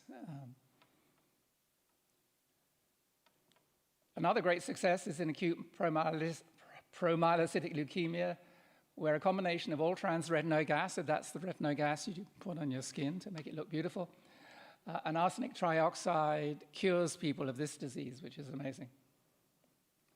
And then finally, melanoma, where there was a revolution in the treatment of this disease with the introduction of both a kinase inhibitor, BRAF kinase inhibitor, and immunocheckpoint therapy. And you can see the difference in survival. Patients prior to all of these targeted therapies survived about 18 months on chemotherapy. The BRAF inhibitor improved this a little bit alone. Immune checkpoint antibody therapy, which I'll tell you about in just a second, developed by Jim Allison, not only gave you slightly improved survival, but there were patients who were cured, apparently, with that flat line. And then the combination now of immune checkpoint therapy and molecularly targeted kinase inhibitors gives you around 50 to 60% survival, which is a remarkable success story. And I'll just talk very briefly about checkpoint therapy, because it has become such a major cancer therapeutic approach. And this uses humanized monoclonal antibodies that block cytokines that prevent immune cells from entering the tumor. And from this graphic here, you can see that the tumor cells make a protein called PDL1, which is an inhibitor of T cells, the killing cells in the immune system. And so what happens in this treatment is that antibodies are administered which block PD1 from working.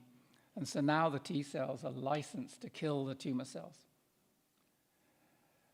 A second approach is the so-called CAR T cell therapy, where you take T cells from the cancer patient, you grow them up, and you reprogram so they now express a surface protein that recognizes the cancer cells.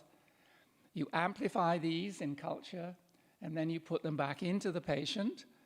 And now these CAR T cells are primed to kill tumor cells. And in some cases, particularly leukemias, this is very successful.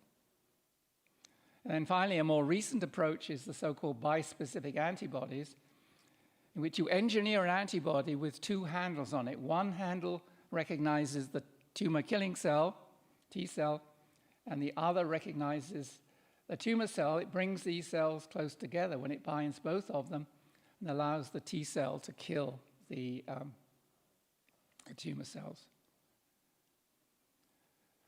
So looking forward then, how are we going to approach cancer therapy? Well, it's pretty routine now for your tumor genome to be sequenced, and this enables one to identify which pathways, which genes are altered, and therefore one can apply a combination of therapies to target different functions activated by the mutations. But we need going forward to identify new vulnerabilities, and one interesting area is to target the metabolic dependencies of tumor cells, which often rely on the so-called Warburg effect. We need to get better at targeting the drugs to the tumors drug delivery with antibody-coated nanoparticles is a favorite one right now. There will be progress in developing tailored mRNA vaccines to unique proteins in tumors. And one can exploit oncolytic viruses weaponized to kill tumor cells, like adenovirus. And we need much better treatments to block and kill metastatic lesions. Now, the key really to cancer prevention is early detection. If one can detect the cancer early, then treat the primary tumor or remove it surgically, then the patient stands a much better chance of survival. And one approach that is now becoming quite common is so-called liquid biopsies leading to analysis of circulating tumor DNA, in which you isolate blood, you spin out all the cells, and you take what's left, the supernatant, and there are small DNA fragments from the tumor cells circulating in the blood, and these can be sequenced and diagnose the presence of a cancer even if you can't detect it through screening. Genetic predisposition is another important aspect that one can use for preventative screening. Regular mammograms, CT scans, colonoscopies, and pap smears are obviously very important. And then analysis and development of new blood cancer markers like PSA.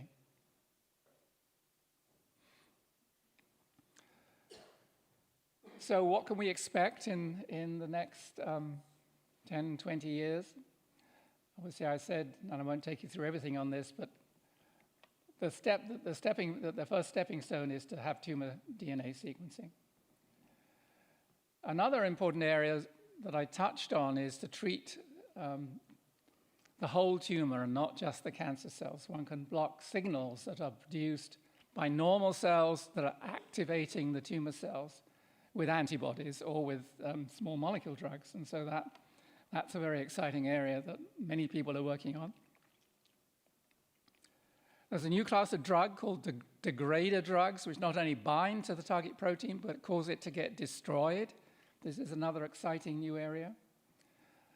Mutant KRAS inhibitor drugs, as I say, this was just a huge, unexpected advance over the past few years. And I think more and more undruggable targets will be drugged using the same sort of strategies. Cancer vaccines, where you identify a mutant, an altered protein in the cancer cell and generate an mRNA vaccine for that particular tumor. And then another area that is very popular right now are antibody drug conjugates, where the antibody recognizes the tumor cell and delivers whatever its payload is, which can be a drug, but it can also be a radionuclide, which is another area that's advancing very rapidly. So finally, obviously, as we've been hearing throughout the meeting, the elephant in the room, if you like, is how will generative AI be used to improve cancer detection, diagnosis, and treatment? And I won't take you through all of this, but I think there will be, its use will be probably in analysis of huge data sets generated during initial cancer analysis. So genetic, epigenetic, and proteomic changes can be analyzed by AI. And an area which we already know is being successful is automated medical image diagnosis for tumor pathology slides, and as we heard earlier from Eric Topol, mammograms. So I think the use of AI in this context, particularly with some human supervision, will be very powerful. And I think one can use the predictions of the pathways activated in a particular tumor to define what possible therapies would be best for that tumor. So I'll end here just by showing you this history slide about all the events that were needed to develop Gleevec after the disease was first recognized in 1845. There were many viral studies, there were other types of study, and ultimately this led in 2001 to the approval of this drug. And I think, well, we know that many patients who were put on Gleevec in 2001 are still on this drug. The disease has become chronic, or in some cases cured, and I think the hope is maybe we can turn cancer into a chronic disease that we're controlling, but we don't die of. Thank you very much.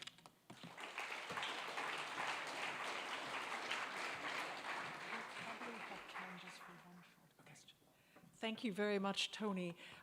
We're running close to time, so if I'd like to entertain one short question, if there is one in the audience. Yes. Go ahead, please identify yourself and where you're from, and please be brief. Frank Stewart from New York. At the beginning, you showed a diagram, a graph of, I think, Doll's results, which showed that cancer declined after the age of 80. I was very encouraged in him, I should say. Me Why too. is this? I think it's probably because with aging, cell proliferation slows down, and it's probably true that even though the mutations are there, the cells are simply not dividing as fast as they could in a younger individual. That's my guess. Great. On that inspiring note, thank you very much.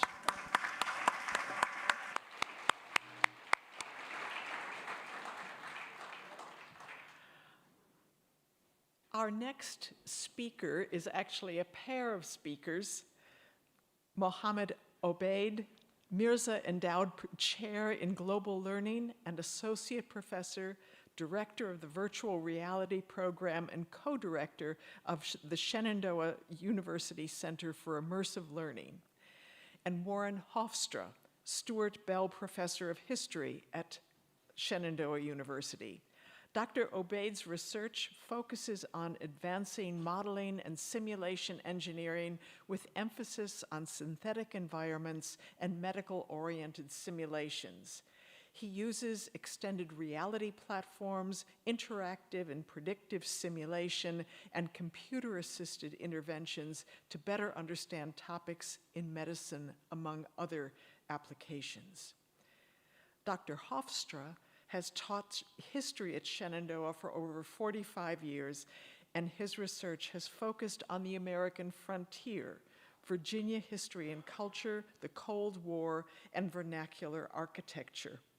His book, A Separate Place, The Formation of Clark County, Virginia, traces the county's origins, beginning with its earliest settlers, and is a part of Dr. Hofstra's larger body of work that contextualizes Virginia's early settlement within early American history.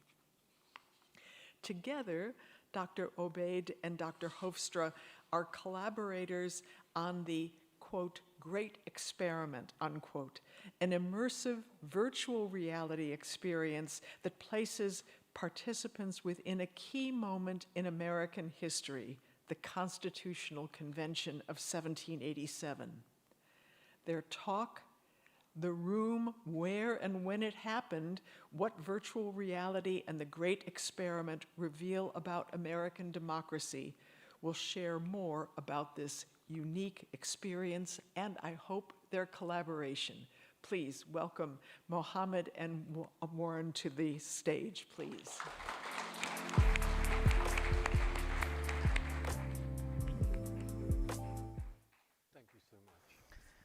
All right, so a historian and an engineer walk into a lab, and he's explaining how I was misled from my earlier career on the American frontier to frontiers today. That's right, yeah. So today we tell that story, but in fact, my colleague Warren and I represent a much larger team that's worked on this for over 5 years now. And so far we've tallied over 100 undergraduate students that worked on creating this platform. In addition to collaborations across institutions and disciplines, both at Shenandoah University and elsewhere. So to tell you about this, first we'd like to sort of set the stage, so to speak. So if I may, yes, thank you. So it's important to complement to sort of the title and the wonderful introduction by Nina with just kind of what this is really about and why does it matter.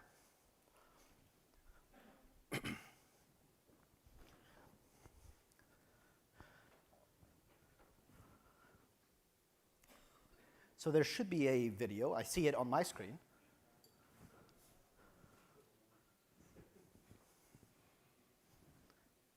How's that joke end, Mohammed?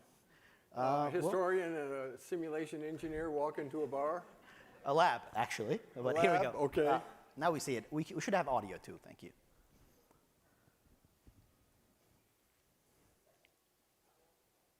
Now here's something.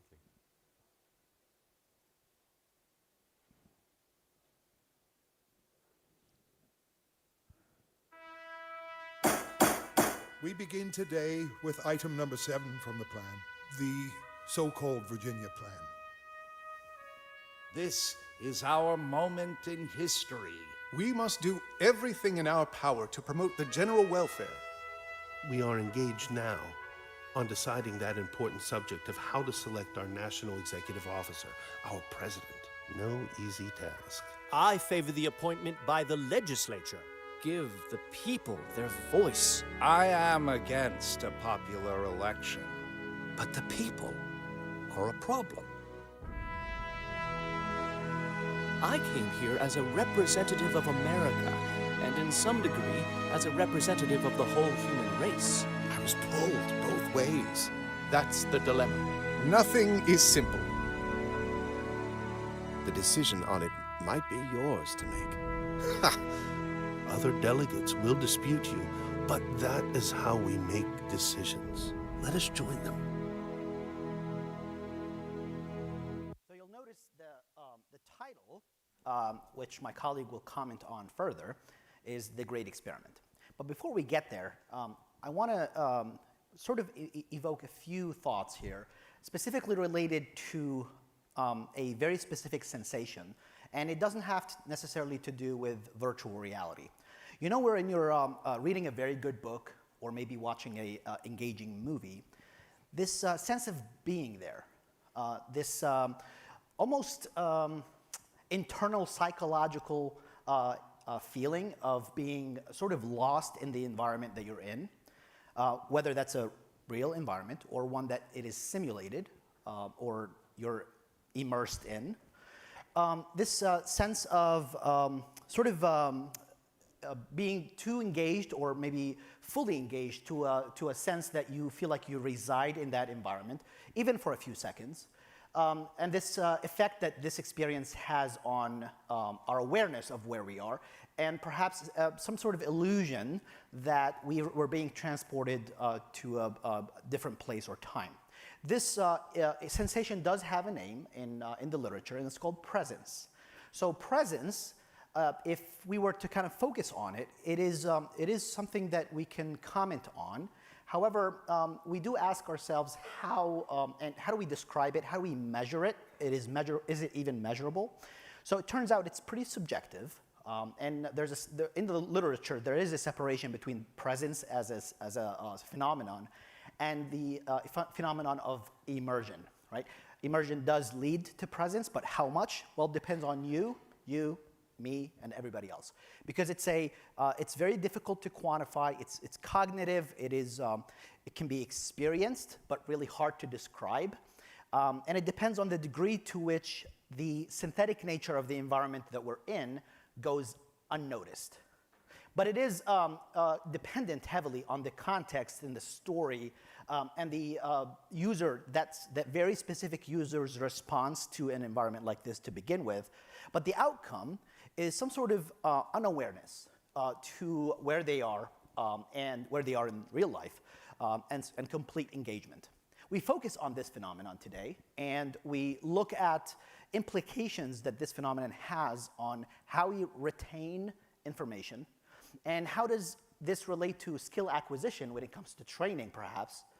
But more importantly, at least for today, how does this matter for a science or field that is completely separate from this spectrum? And I'd like to comment on a comment by President Starr yesterday about the classification between, in silos between disciplines.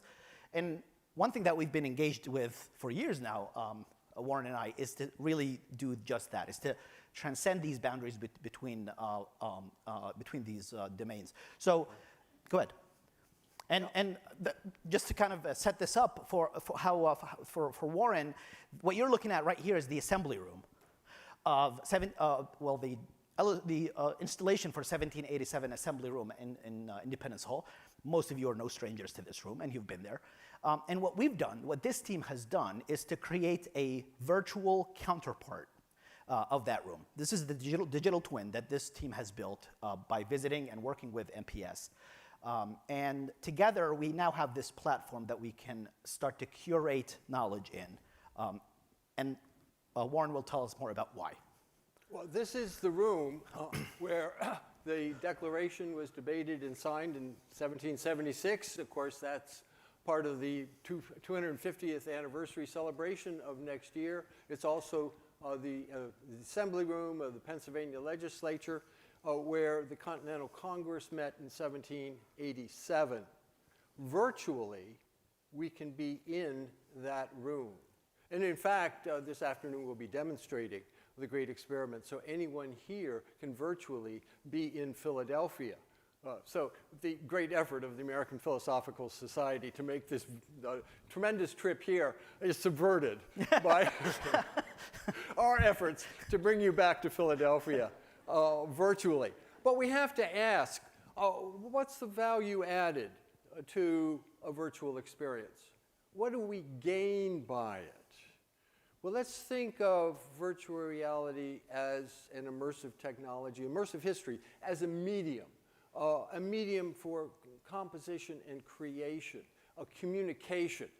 We listen to books, we listen to lectures, we listen to stories, we read books and essays, we watch movies and films, all about the human experience. We visit websites and work with their content to better understand the human experience. But in virtual reality, we experience the human experience. Experience is the term of art that we use to describe engaging a virtual experience. We experience the great experiment. We can experience nature directly. We can experience in the real world, we can experience the material world directly. We can experience the social world directly. But we ask, can we experience the historical world? Can we experience the past? And that is our great experiment. We borrow or stole the phrase from George Washington, 1790, in a letter to the great English historian Catherine Macaulay, in which Washington described the establishment of our new government. That seemed to be the last great experiment for promoting human happiness. This statement is rich in meaning for us. Of course, it's the source of our great experiment. But for Washington and that generation in 1790, the great experiment was bringing into reality, bringing into form and practice the Constitution that was drafted several years earlier. We might also pause on the term last. Probably Washington meant here the most recent experiment in Republican self-government. But he might also have been referring to the final experiment. This was a generation that was very cognizant of the fragility of Republican government, cognizant that they had to get the Constitution right. They had to make it work, because otherwise the opportunity for realizing Republican self-government in a society as large and complex as the United States might be lost forever to all people in all time. The most difficult question that they had to face was that of how to select a chief executive. In the contemporary world, no one had really ever done that. No Republican people had self-selected a chief executive. The European examples didn't fit very well. Monarchs chosen by divine right or God, by civil war, or by heredity.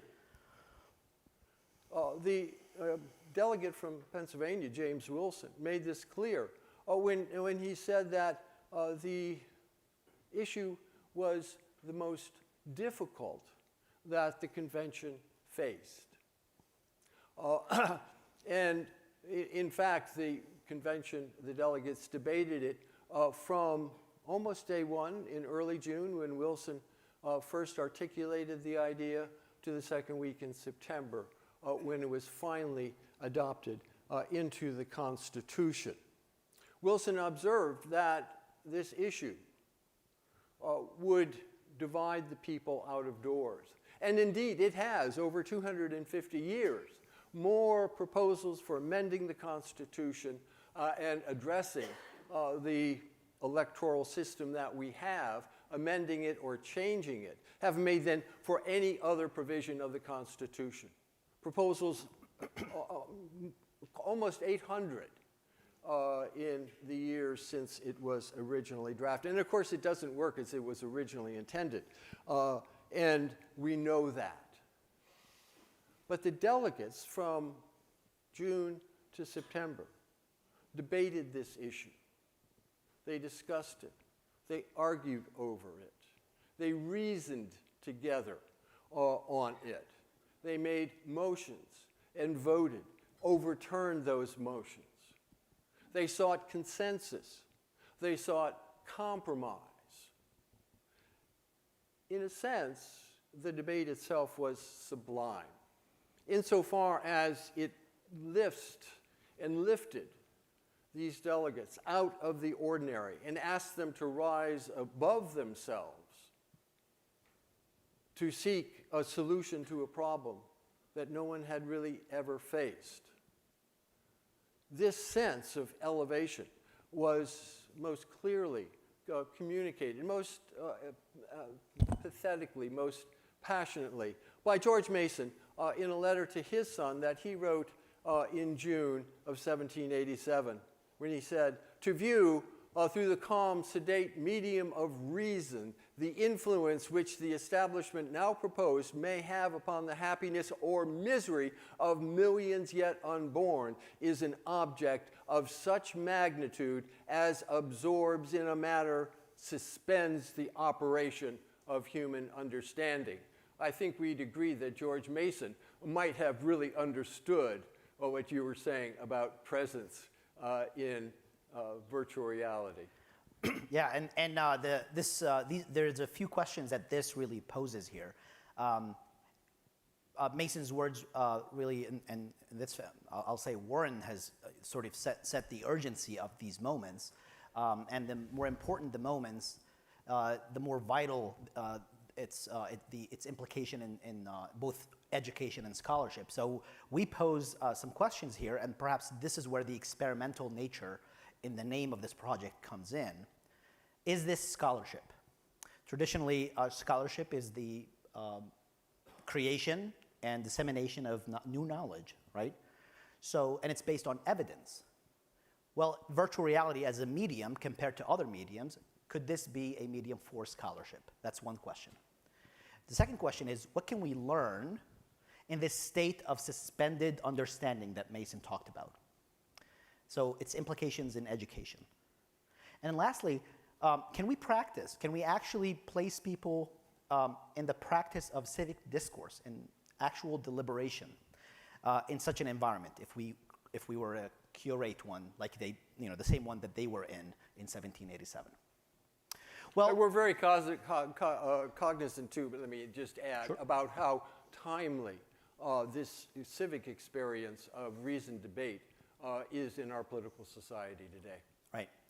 And so we submit to you that this is indeed a form of scholarship in the way that it unlocks forms of evidence that are otherwise do not exist in other mediums. The multisensory nature of being in a immersive environment surrounded by the content that you're doing scholarship on, by the evidence, is one form of it. Another one is the spatial understanding of the evidence, rather than just reading the text or listening to it. We heard from Professor Moser yesterday about spatial understanding, and that resonated with me because what we articulate here is that the spatial understanding of evidence must have something to do with scholarship. And then the fact that this evokes emotion and feeling, both as a form of evidence. In terms of education, we think that this platform, this medium, addresses this generation's inclination to experience their knowledge rather than be spoon-fed their knowledge. And finally, we do indeed think that if you insert people in the practice of civic discourse and sort of curate the environment for these rules to apply, much absent these days, then you could actually have a group of people engaged in civic discourse, unlike any other environment. So I do want to also comment. Make one more comment on the scholarship piece. And again, this is an experiment. However, this project, the Great Experiment, the virtual reality project, is set to appear on the spring catalog of the University of Virginia Press as a publication. So this is our experiment, but we have gotten to that point of scholarly publication and dissemination. And this might be the first virtual reality experience ever published by a university press. That's right. And to sort of bring it all together, we'd like to tell you more about how we got here, but in fact, instead of telling you, showing you.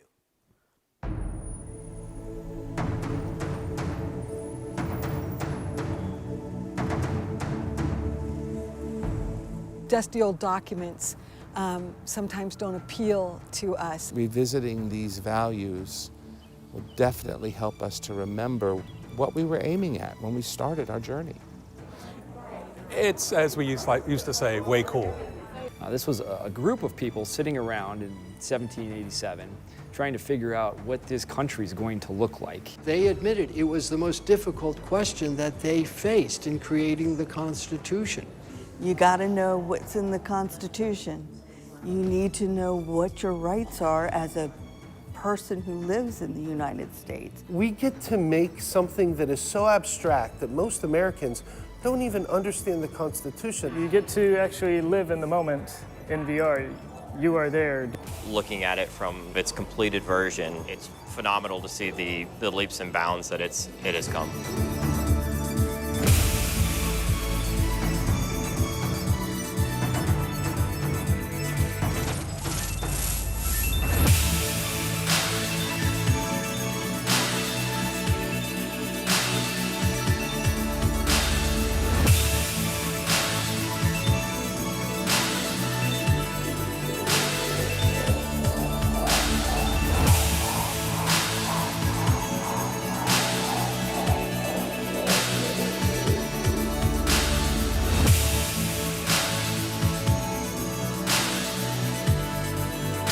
We've actually been able to put together the team of students, faculty, and staff that come from various disciplines to make this a reality, including history, English, media communication, virtual reality. I love the fact that it was done with students and the fact that the students, in terms of not only the technological side of the fence, but also the side of the fence in terms of the history and the words and the actual interpretive part of it. Wow, the students were amazing.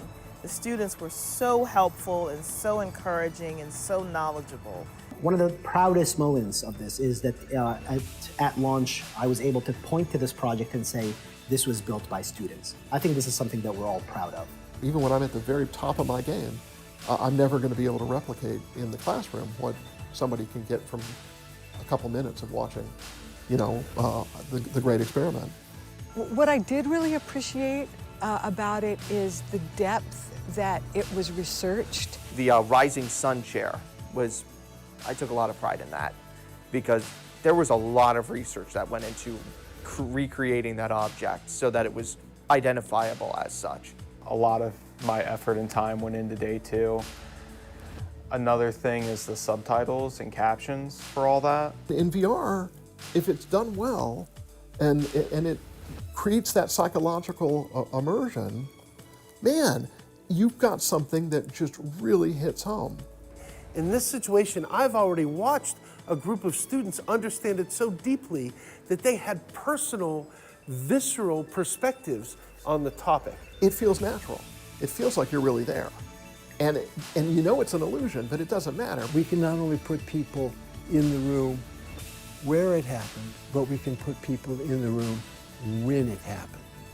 And from that experience, we can create a powerful learning tool. It could be really impactful for people that can't just imagine from reading textbooks. We are living in a time when young people are moving increasingly into virtual reality. They're moving away from text and chalk and talk. The goal is to get this into classrooms, high schools, universities. I mean, come on. It's one of these things where you have to put on the headset and experience it, and then you go, wow, I see it now.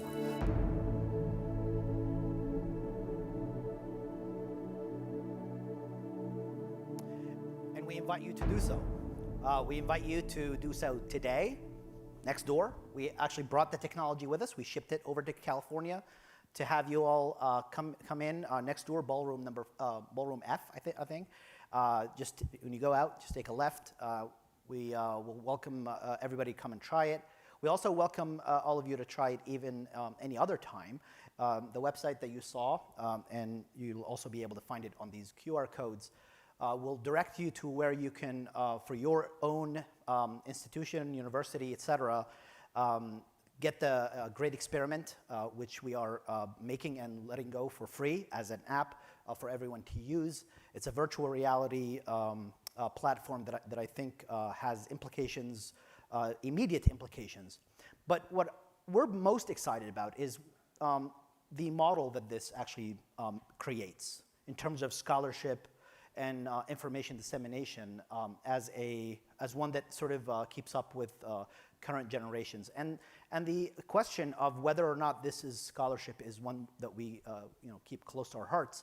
This is why our work in collaboration with the University of Virginia Press has been very crucial to what we're doing. You want to add anything? No, just that we invite your response, your reaction, your questions, and hopefully we have a little bit of time left to do that. Yep. Thank you. Very good.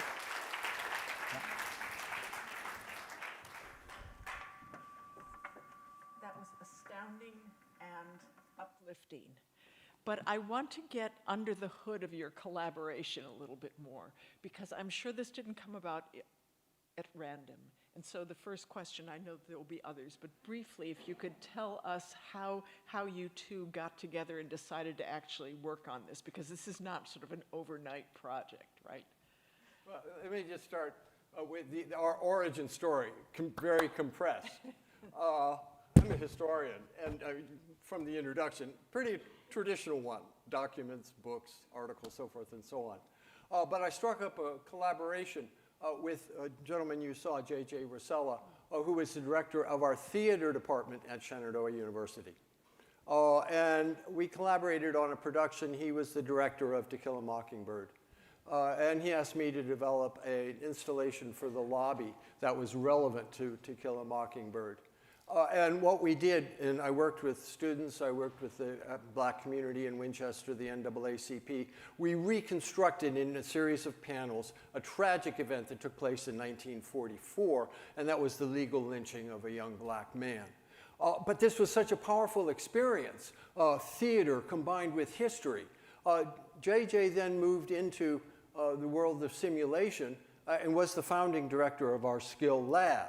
And we talked one day and we said, let's do something big and important in the field of history and immersive history. Joining us later, Mohammed Obeid brought all that skill in engineering and virtual reality design. So that's how the collaboration was born. It is a combination really of theater, of drama, of original experience with the reality of the past. We could go into a lot more detail. I have one more question, but yes, we have one from the audience first. Martin J., UC Berkeley. I was fascinated by your emphasis on the importance of presence, but I also wondered about the haunting by absences that I would like to see if you've addressed. And the absences are quite obvious. There are no women at the convention. There are no enslaved people. There are no Native Americans. So this is obviously a very, let's say, restricted, not really representative group of people making these decisions. How does your technology represent the absences that haunt the Constitutional Convention? Yeah, so this is not the first time this question is posed. It's true, people in the room at the time were elite white men, and telling that history is told in that way. So the individuals or avatars in this experience that you could assume the role of, which is, by the way, the experience, you get to pick which one you want to be and then engage in the debate, are all elite white men. And representation is not there. However, the production process, which also is, I claim, is also a product of this work, the process to make all of it, was a team of a very well-represented team. In fact, some of the actors that you see when, for example, when Sherman gets up, the avatar of Sherman gets up and is speaking to you, that's actually a woman who's acting behind that avatar. The question of embodiment is an ethical and a philosophical question in this world, the world of virtual reality, because you assume somebody else's avatar. And once you ask the question of representation, in this particular historical story, that question, I think, it remains open because the history was done this way. We were asked, what about the people that were maybe outside the door, who were not in that room, but perhaps should be represented? So what we can say at this point, overall, is that this is a call to action, that if we build the platform for this specific moment in this way, I urge everybody to think about how this applies to not only their field, but also in history, telling history and telling moments that are more representative of everybody's backgrounds. This is not a moment that represents everyone. I mean, the Constitution was written by these individuals, and this is the story that we're telling here. So let me just add that the Constitutional Convention was not designed as a representative legislative body. It was intended to bring together the most experienced people, the men in the political world. We can't change the gendered past, but we can address it, just as you mentioned. Because we hope that the great experiment doesn't end with the launch and publication of this version. We would love to see other themes incorporated into the convention itself, such as the really dynamic and candid debates on enslavement. One of the features of the Great Experiment is something we call the Independence Hall Museum, where one can really engage the spatial dimension of knowledge and wander through Independence Hall, through the assembly room, and engage delegates who, well, in drop-down panels, provide biographical information. But this museum concept, as part of the Great Experiment, could be readily adapted to treat themes reflecting just who the silences in the convention, who was not there. Yeah. But then we hope that the whole idea scales up and other groups will borrow on this work, develop it further along many other themes across the whole span of history. So I think we've run out of time, but Mohammed, you mentioned how there is an opportunity to experience this during our lunch break in the room. That'll be the room where it happened, is right next to us. I encourage everybody to experience it, but maybe not everybody can experience it. So very briefly, could you tell us what it's like to experience this? You've partnered with the National Constitution Center, where there's replicas of all the founders. You partnered with the National Park Service, who gave you after-hours access to create a virtual reality exact replica of that room. So if you very briefly, put on that a mask over there, what is it like for a student to experience the great experiment? Yeah, so I mean, imagine if you haven't used a VR device, what it is it's a small display that sits an inch from your face. So when you put this display on, all of a sudden you find yourself sitting next to Benjamin Franklin, and we took the liberty of moving Franklin from the Pennsylvania table, we apologize, over to the secretary table, so he's your escort into the experience. He does one of these asides and tells you, okay, the debate is about to happen, here's what's going on. So he kind of brings you closer to the story. He's your chaperone, if you will. And then you would just watch the debate unfold, and all your job is to kind of watch it happen. But that's only level 1. We've built a curriculum of, I would say, worth 6 weeks worth of content, because after level 1, you get to pick one delegate to meet with intimately in the same room at night, and it's like, it's dark outside, and he's kind of telling you, if you meet with Wilson, he tells you about his history and what he believes in. And then at the end, he says, I'm too tired to go to the debate tomorrow, you're going to take my place. And that's level 3. So you then step back into the debate, but now you're sitting in Wilson's chair, representing him, but we give you a teleprompter. So the exact words, all you got to do is just stand up and say what he said. Level 4, we take that teleprompter away. And you get a little cheat sheet of like main points that he made, but you have to use your own words here. And we've actually done this with students. Yeah. We've deployed this in Warren's class and continue to do so for high schools around our area. But then that was in level 4, you're Wilson making the points on your own. Level 5, you're still Wilson at the debate, 1787, and here's where civic discourse comes in. But the question is not how to elect a president. The question could be a contemporary one from today. What would Wilson say were he in Congress today? That's a scary thought, by the way. If these individuals were in Congress today, what would they say about blank? You as an instructor, the teacher, the researcher, get to deploy a question to a multiplayer group of 9 participants who can see each other live as those avatars, even wave to themselves, and we've seen this happen all the time, and try to kind of debate and get to some sort of conclusion or consensus to the question that you pose. That's where the open-endedness part of it comes in. But again, I'd like to do a call for action here for everybody to think about this technology, immersive technology, and how this could contribute to your field. Again, you heard from my background, I actually focused on medical and surgical simulation, but I find myself working on the historical context. I don't find a lot of difference in the tools as software engineers use when it comes to adapting context from all these domains. So I challenge you to think about what this means to you. And I do invite all of you, both of us invite you to come try it out next door. And I find myself as a historian avidly exploring the world of neuroscience, for which I'm not intellectually predisposed. But what I read and what I discover in like the programs here, particularly in this area of spatial knowledge, because what we've created is the space in which people can learn, but we can also engage in scholarship in the creation and communication of knowledge. Yep. Thank you very much. Thank you for inspiring us all. All right. Thank you.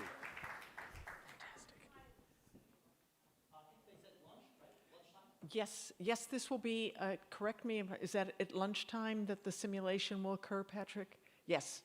We're going to be here all afternoon if people want to Great. So, thank you very much. And speaking of inspiration, our last speaker of the morning is Rita Dove. Rita is a poet, and I think it is exquisite that we're ending our meeting this time with a presentation from a poet, poetry being probably one of the earliest universal forms of human expression. Rita is a celebrated poet, author, and playwright, and has served as Poet Laureate of the United States and consultant of the Library of Congress under Bill Clinton. She is also the former poet laureate of Virginia. Her book, Thomas and Beulah, earned Professor Dove the 1987 Pulitzer Prize in Poetry. In all, she has published 11 volumes of poetry and edited 2 of the most seminal anthologies of American poetry. Professor Dove's work is known for covering a range of topics and landscapes, applying an unflinching eye on historical and political events. Her most recent collection of poems, Playlist for the Apocalypse, is the subject of today's talk, entitled Playlist for the Apocalypse, Poems for Our Times. Please join me in welcoming Rita Dove to the stage.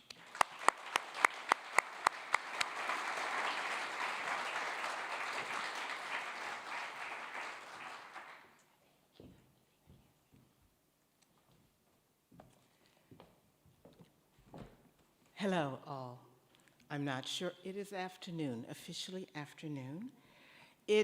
I am so thrilled to be here and finally to be able to be among this august company. I also came with books to bring us back to where I think many of us began, and I hope still reside. But also because I think of books as a type of virtual reality as well. And we have talked so much and at great length about useful knowledge. And my initial feeling when I think about useful knowledge is, well, all knowledge is useful. Where it fails is when we don't apply imagination to what we've learned. And to remain open. And what I love about this entire meeting is how all of these different disciplines come together without discrimination, without preconceptions, just to learn from one another.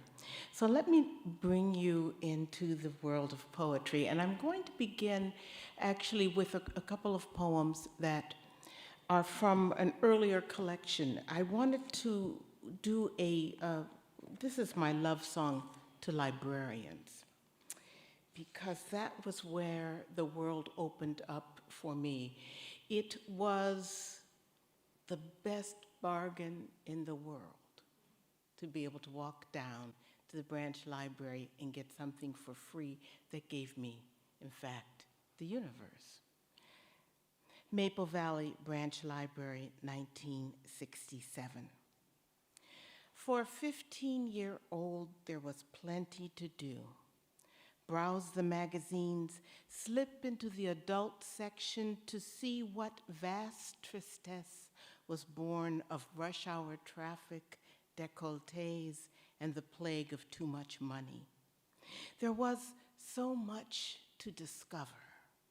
How to lay out a road, the language of flowers, and the place of women in the tribe of Mosht.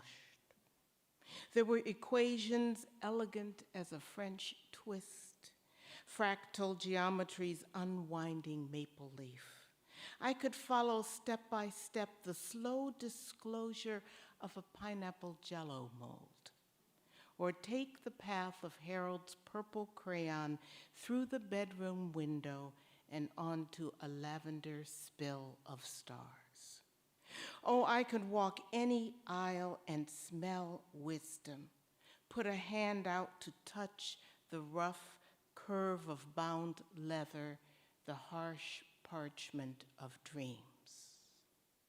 As for the improbable librarian with her salt and paprika upsweep, her British accent and sweater clip, mom of a kid I knew from school, I'd go up to her desk and ask for help on bareback rodeo or binary codes, phonics, Gestalt theory, lead poisoning in the late Roman Empire, the play of light in Dutch Renaissance painting. I would claim to be researching pre-Columbian pottery or Chinese foot binding, But all I wanted to know was, tell me what you've read that keeps that half smile afloat above the collar of your impeccable blouse. So I read Gone with the Wind because it was big, and haiku because they were small. I studied history for its rhapsody of dates, lingered over Cubist art for the way it showed all sides of a guitar at once. All the time in the world was there, and all the world on a single page. As much as I could hold on my plastic card's imprint, I took greedily. 6 books, 6 volumes of bliss, the stuff we humans are made of, words and sighs and silence, ink and whips, Brahma and cosine, corsets and poetry and blood sugar levels. I carried it home, past 5 blocks of aluminum siding and the old garage where, on its boarded up doors, someone had scrawled, "I can eat an elephant if I take small bites."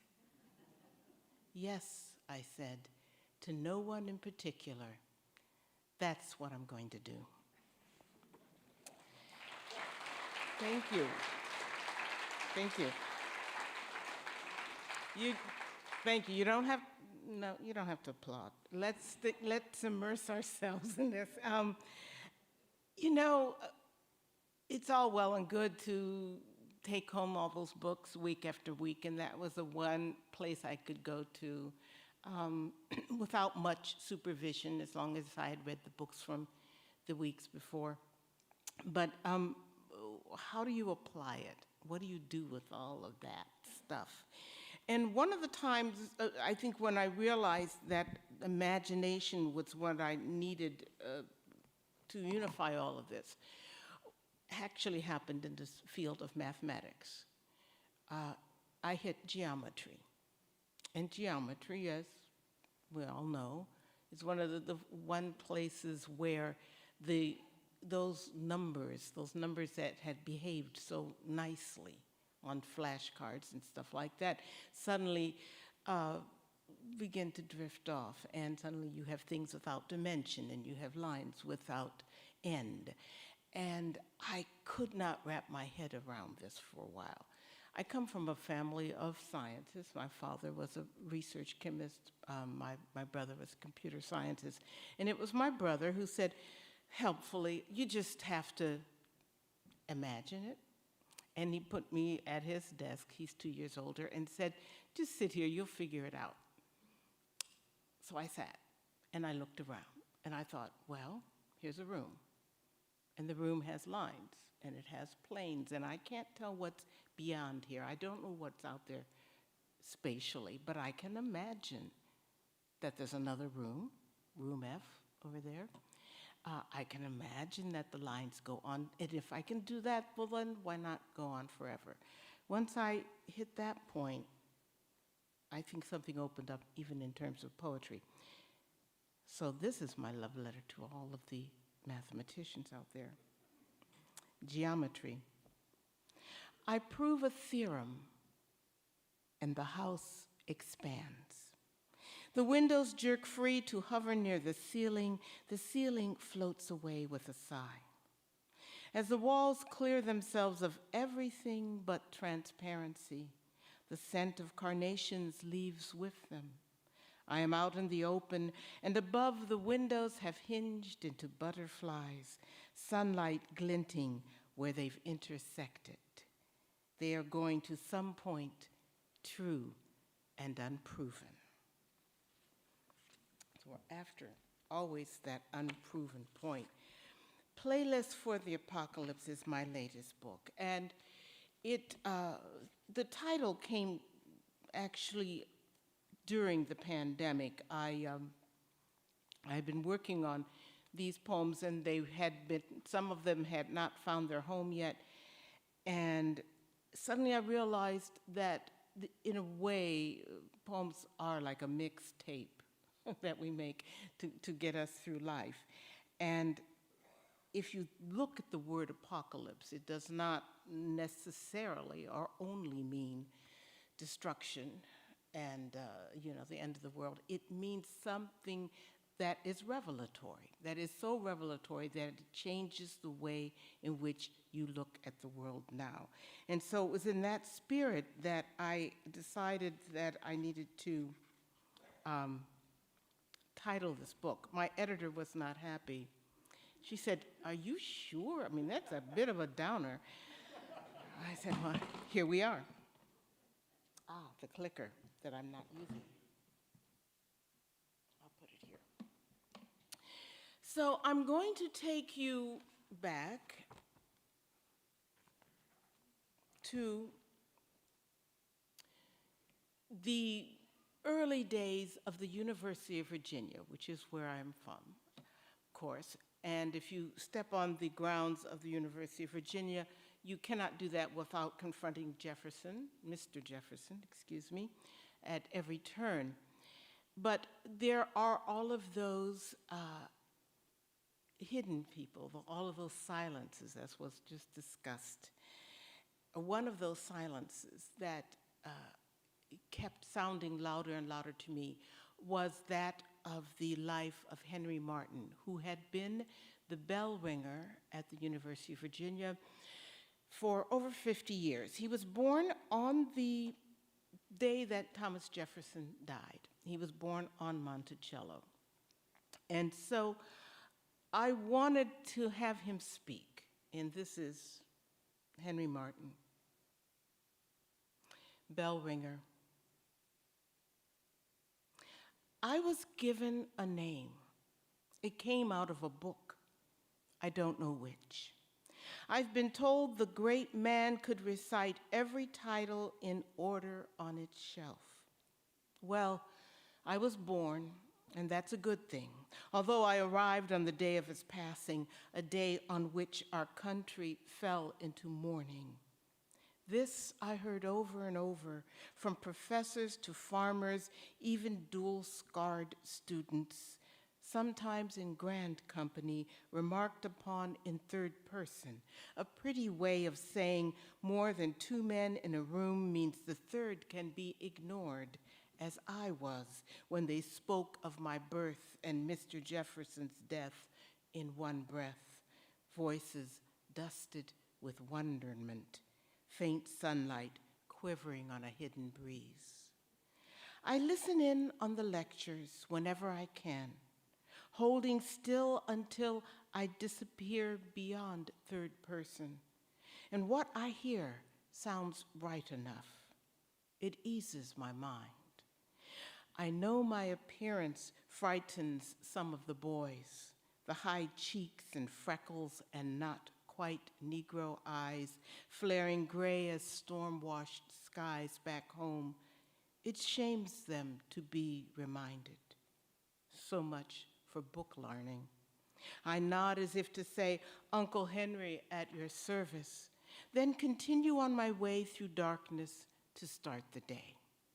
This is my place, stone rookery perched above the citadels of knowledge, alone with the bats and my bell, keeping time. Up here, molten glory brims until my head's rinsed clear. I am no longer a dreadful coincidence, nor a debt crossed off in a dead man's ledger. I am not summoned, dismissed. I am the clock's keeper. I ring in their ears. And every hour, down in that shining, blistered republic, someone will pause to whisper, "Henry," and for a moment, my name flies free.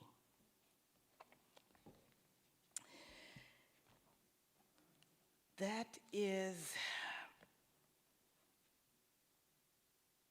part of a legacy that is hidden to us. And I grew up knowing that I had a history that I could not access. I did not know where I came from. One lives in the diaspora. But what one forms is another community. And the community of the larger black family that I came from really extended from the South all the way up to the North. I grew up in Akron, Ohio. I had cousins in Cleveland and some in Chicago, all of whom came up from Georgia, Washington, D.C., Tennessee, to get work in the factories, right? So they all came up through the Great Migration, and one of the things that they brought with them to this day is language. It's the intonation of the language, a language that you slip back into. So this is a poem, it's called Family Reunion. You're allowed to laugh. I mean, some people think that poetry is not funny. We have to be, no. It's all about all of life, so it's also funny. But in my family, those family reunions were always during the picnic holidays, 4th of July, Memorial Day, things like that. Family reunion. 30 days into the barbecue, my Cleveland cousins have everyone speaking Southern, broadened vowels and dropped consonants, whoops and caws. It's more osmosis than magic, a sliding thrall back to a time when working the tire factories meant entire neighborhoods coming up from Georgia or Tennessee, accents helplessly intact, while their children, inflections flattened to match the field they thought they were playing on, knew without asking when it was safe to roll out a drawl. Just as it's understood, potluck means resurrecting the food we've abandoned along the way for the sake of sleeker thighs. I look over the yard to the porch with its battalion of aunts, the wavering ranks of uncles at the grill. Everywhere else, hordes of progeny are swirling and my cousins yakking on as if they were waist deep in quicksand, but like the books recommend, aren't moving until someone hauls them free. Who are all these children? Who had them and with whom? Through the general coffee tones, the shame genetics cut a creamy swath. Cherokee's burnt umber transposed onto generous lips. A glance flares gray above the crushed nose we label anonymous African. It's all here, the beautiful geometry of Mendel's peas and their grim logic. And though we remain clearly divided on the merits of okra, there's still time to demolish the cheese grits and tear into slow-cooked ribs so tender we agree they're worth the extra pound or two our menfolk swear will always bring them home. Pity the poor soul who lives a life without butter. Those pinched knees and tennis shoulders and hatchety smiles.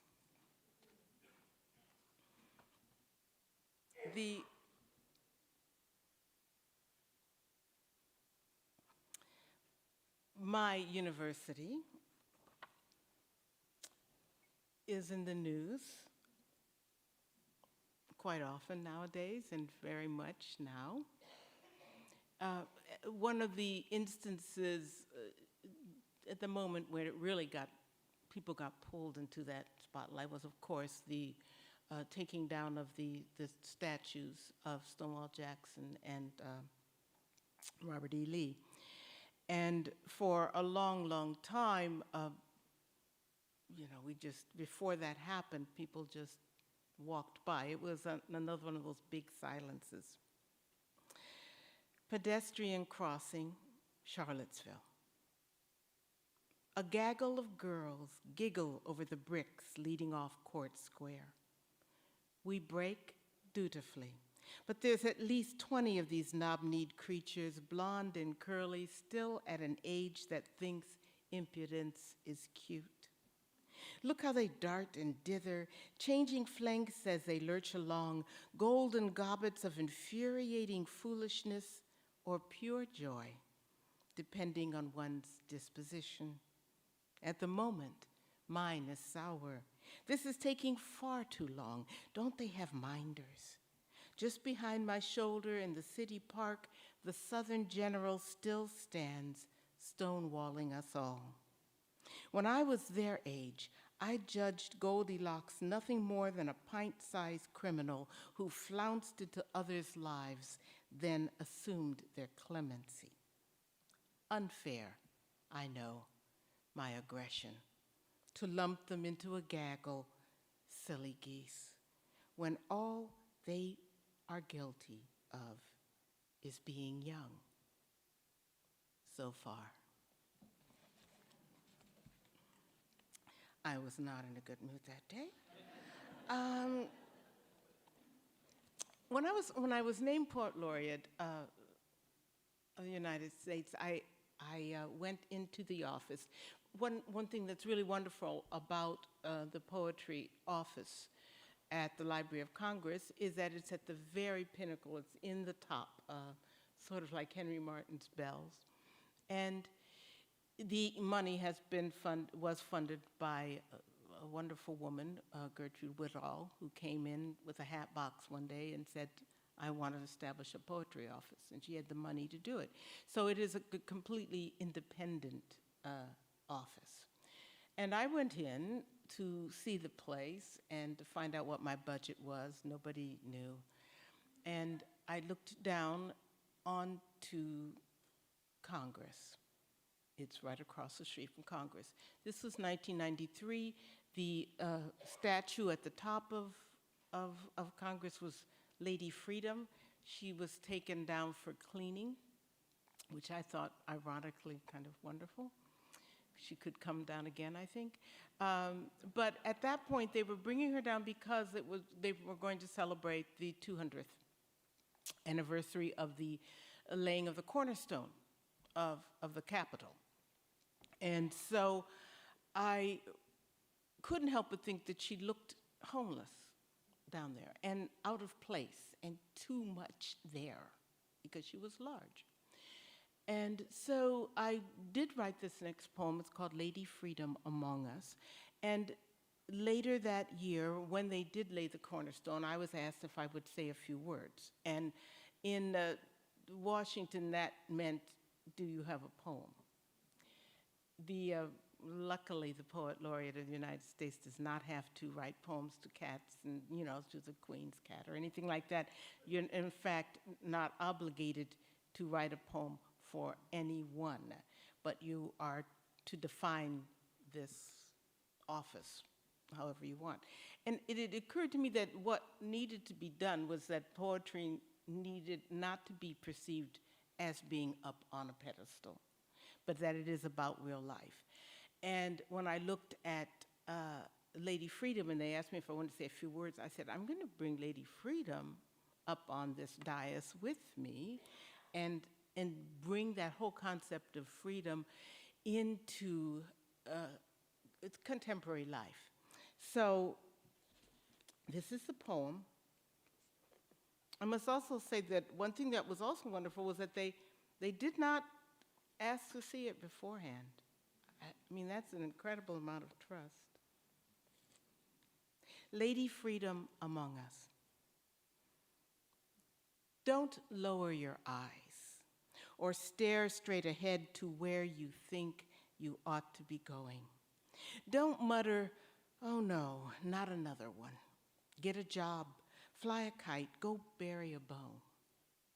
With her old-fashioned sandals, with her leaden skirts, with her stained cheeks and whiskers and heaped up trinkets, she has risen among us in blunt reproach.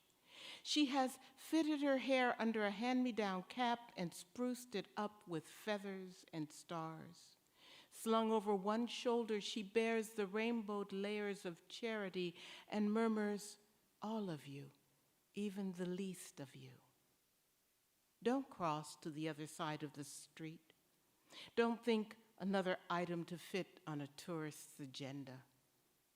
Consider her drenched gaze, her shining brow, she who has brought mercy back into the streets and will not retire politely to the potter's field. Having assumed the thick skin of this town, its gritted exhaust, its sun-scorch and blear, she rests in her weathered plumage, big-boned, resolute. Don't think you can ever forget her. Don't even try. She's not going to budge. No choice but to grant her space, crown her with sky, for she is one of the many, and she is each of us.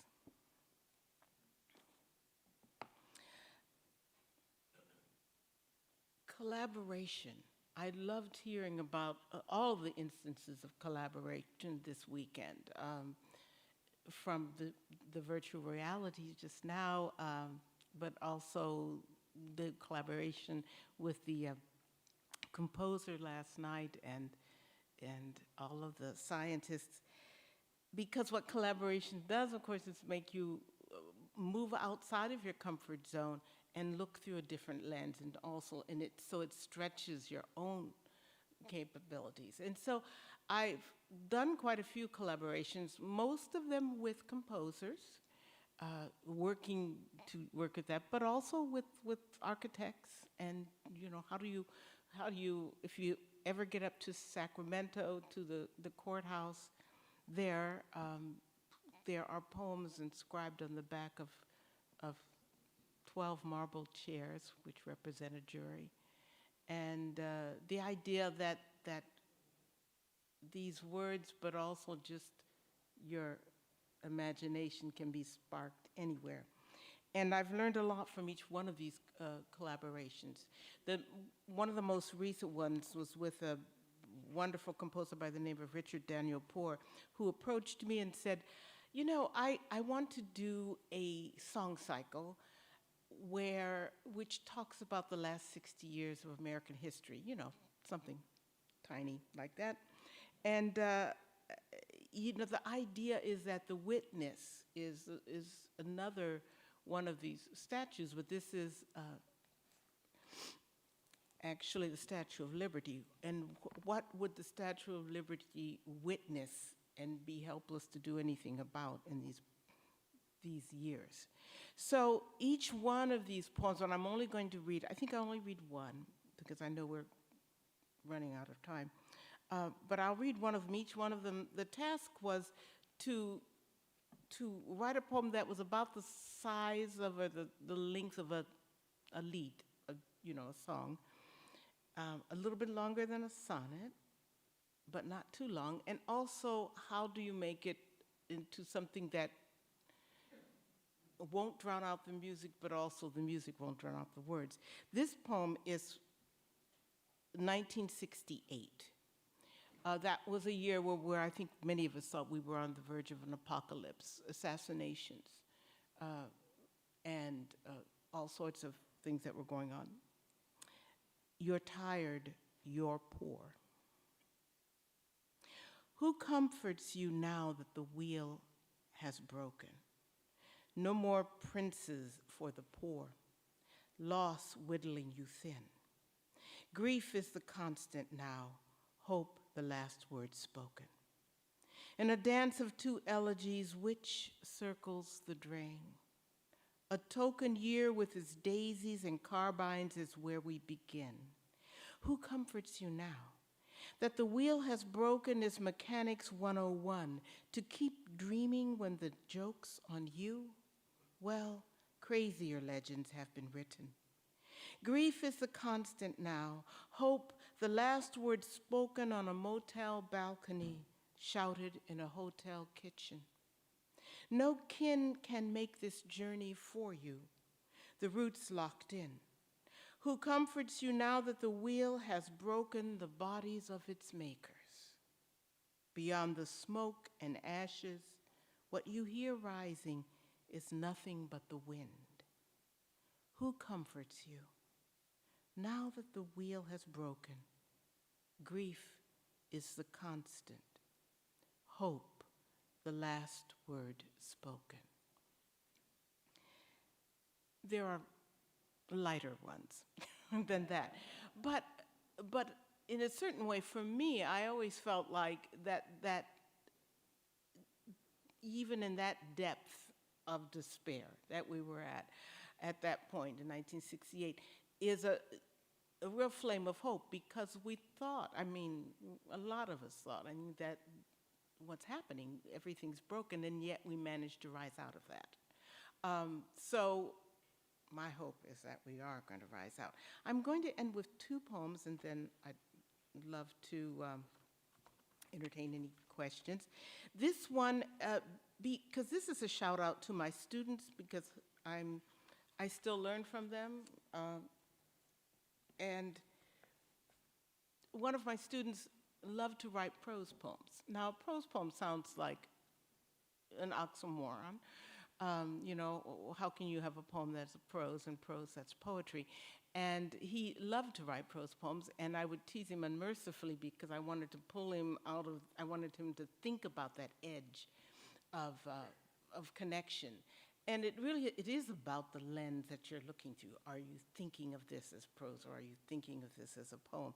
So he then challenged me. He said, well then, you know, write a prose poem that talks about this. And I said, okay, you're on. Here we go. With apologies to everybody who writes prose. Prose in a small space. It's supposed to be prose if it runs on and on, isn't it? All those words, too many to fall into rank and file, stumbling bare-ass drunk onto the field, reporting for duty, yes sir, spilling out shamelessly as the glut from a mega-billion-dollar chemical facility, just the amount of glimmering effluvium it takes to transport a little girl across a room. Beige carpet, thick under her Oxfords, curtains blousy with spring. Is that the scent of daffodils drifting in? Daffodils don't smell, but prose doesn't care. Prose likes to hear itself talk. Prose is development and denouement, anticipation hovering near the canopies, lust rampant in the antipesto. For example, a silver fork fingered sadly as the heroine crumples a linen napkin in her lap to keep from crying out at the sight of Lord Campion's regal brow inclined tenderly toward the wealthy young widow. Prose applauds such syntactical dalliances. Then is it poetry if it's confined? Trembling along its axis, a flagpole come alive in high wind, flapping its radiant sleeve for attention. Over here, it's me.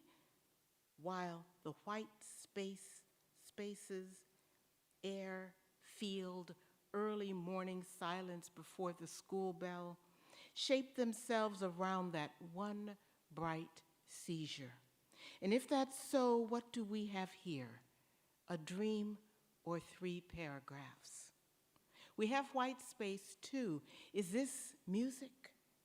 As for all the words left out, banging at the gates, we could let them in, but where would we go with our orders, our stuttering pride? And I'll end with this one because its inspiration came from our daughter. When she was 4, she used to parade around the house saying nobody loves her but the spring cricket. And now, of course, she's a professor in media studies, so, and occasionally I'll say, where's that cricket now? Because of that, I began to write poems in the persona of a cricket. Why not? The spring cricket. Postlude. You prefer me invisible, no more than a crisp salute, far away from your silks and firewood and woolens. Out of sight, I'm merely an annoyance, one slim, obstinate wrinkle in night's deepening trance. When sleep fails, you wish me shushed and back in my hole. As usual, you're not listening. Time stops only if you stop long enough to hear it passing. This is my business. I've got 10 weeks left to croon through. What you hear is a lifetime of song. Thank you so much. Thank you.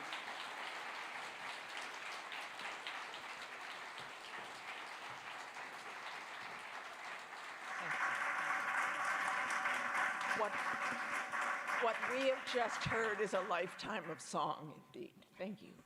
Unfortunately, we are out of time, but I'm sure if you're going to be around at lunch, that there will be many people eager to speak with you. I'll be Thank happy you to. very much. Okay. Thank you. Take these precious objects. Thank you.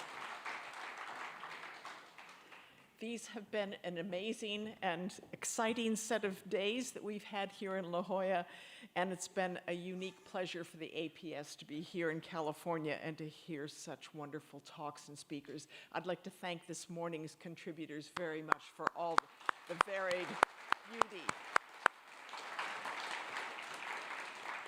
And please, if you haven't already done so, mark on your calendars that our next meeting will be back in Philadelphia, scheduled from Wednesday, April 22nd through Friday, April 24th.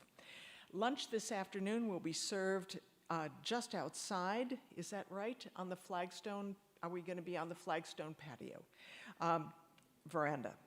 For those able to stay this afternoon, please make sure that you check out the virtual reality demonstration, which sounds tremendously exciting, in Ballroom F. And a reminder that if you're planning to attend the San Diego Symphony concert tonight, the shuttle will leave from the Estancia Circle Drive at 6 p.m. this evening. I'm now happily going to turn the floor over briefly to Patrick, who will deliver our final thank yous and farewell. Thanks. Yeah, thank you, Nina. And I have to tell you, it is very tough going after Rita Dove and before lunch. But there are a few things I want to just say as we conclude here. First, the VR room is over there. I have to tell you, I was a skeptic, but I experienced it myself and was blown away and realized this could be a future for pedagogy. So if you have some time, I got to interact with James Wilson, experienced the VR. I also want to reiterate what Nina mentioned. The Symphony, we have a bus that is taking us to downtown San Diego to the Symphony. Several people have approached many of us to ask if there are still tickets available. There are. If you want to join us, Elizabeth DeVore, right here, see her during the break or email her or go online and purchase your tickets. But the bus is leaving from the same spot as last night. I, of course, want to thank, as Nina did, all of our speakers for making this the incredible 3 days that it was, and also Scripps and Salk for their support in hosting some of our events. I want to thank everybody for making it here to La Jolla. This was a spectacular 3 days. We heard some great talks, but really what the APS is about, we're a learning society. It's about all of us and the ways in which we build connections through these meetings and exchange ideas. So thank you. I most especially want to thank one of our new attendees who joined us this morning, Sarah Miller-McCune. Sarah missed the report on the society yesterday, but as I said yesterday, today was really a proof, these 3 days was a proof of concept. We wanted to see what it was like to have a West Coast meeting, and it was because of Sarah Miller-McCune's generosity that really inspired us to do it. And I think we all know that this was a remarkable 3 days and something we absolutely want to continue doing. Now, my only regret about these 3 days was that they coincided with the board meeting of Sage Publications, which is the company that Sarah founded. So Sarah was not able to see Thursday and Friday. She did get to experience this incredible morning we had today on Saturday. So I'd like to ask all of you to thank Sarah with a round of applause, but also more, since she wasn't here on Thursday and Friday, could you also, in your applause, give her a sense on how amazing the previous 2 days were?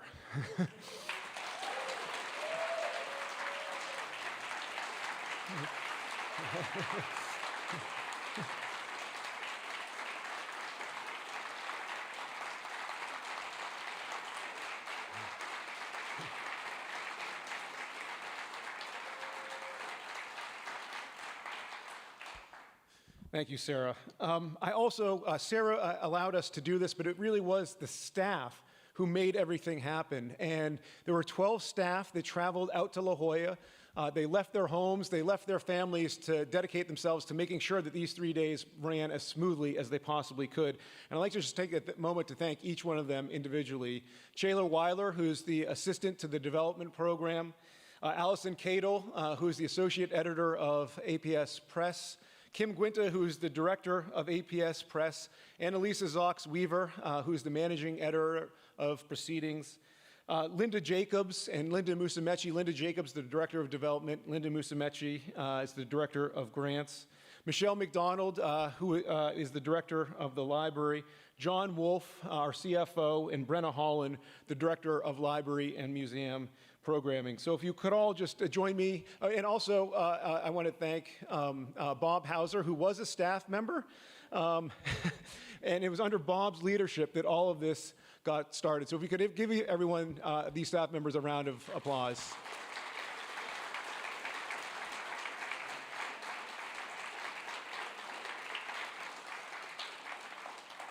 And I'd like to especially thank 3 staff members in particularly. The first is Megan Romney, who is my assistant and was also involved in a lot of the planning and work that went into these 3 days. She's only been with us for a year, but has really been an incredible asset to the institution.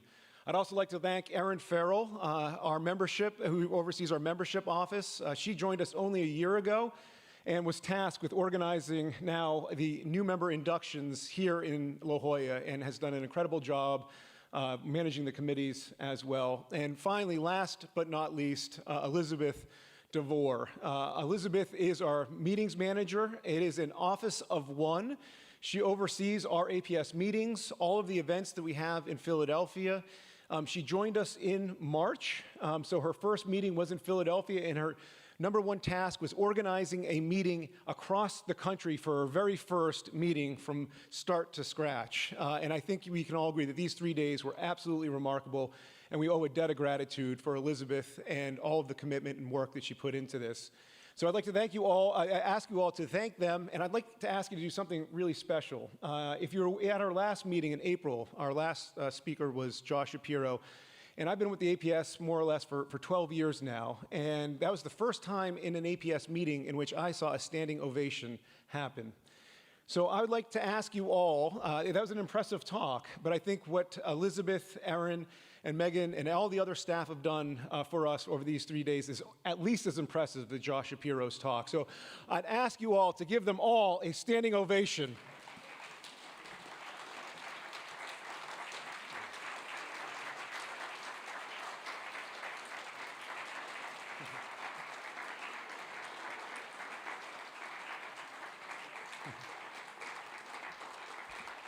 And as Nina said, we'll see you in April and lunch is outside.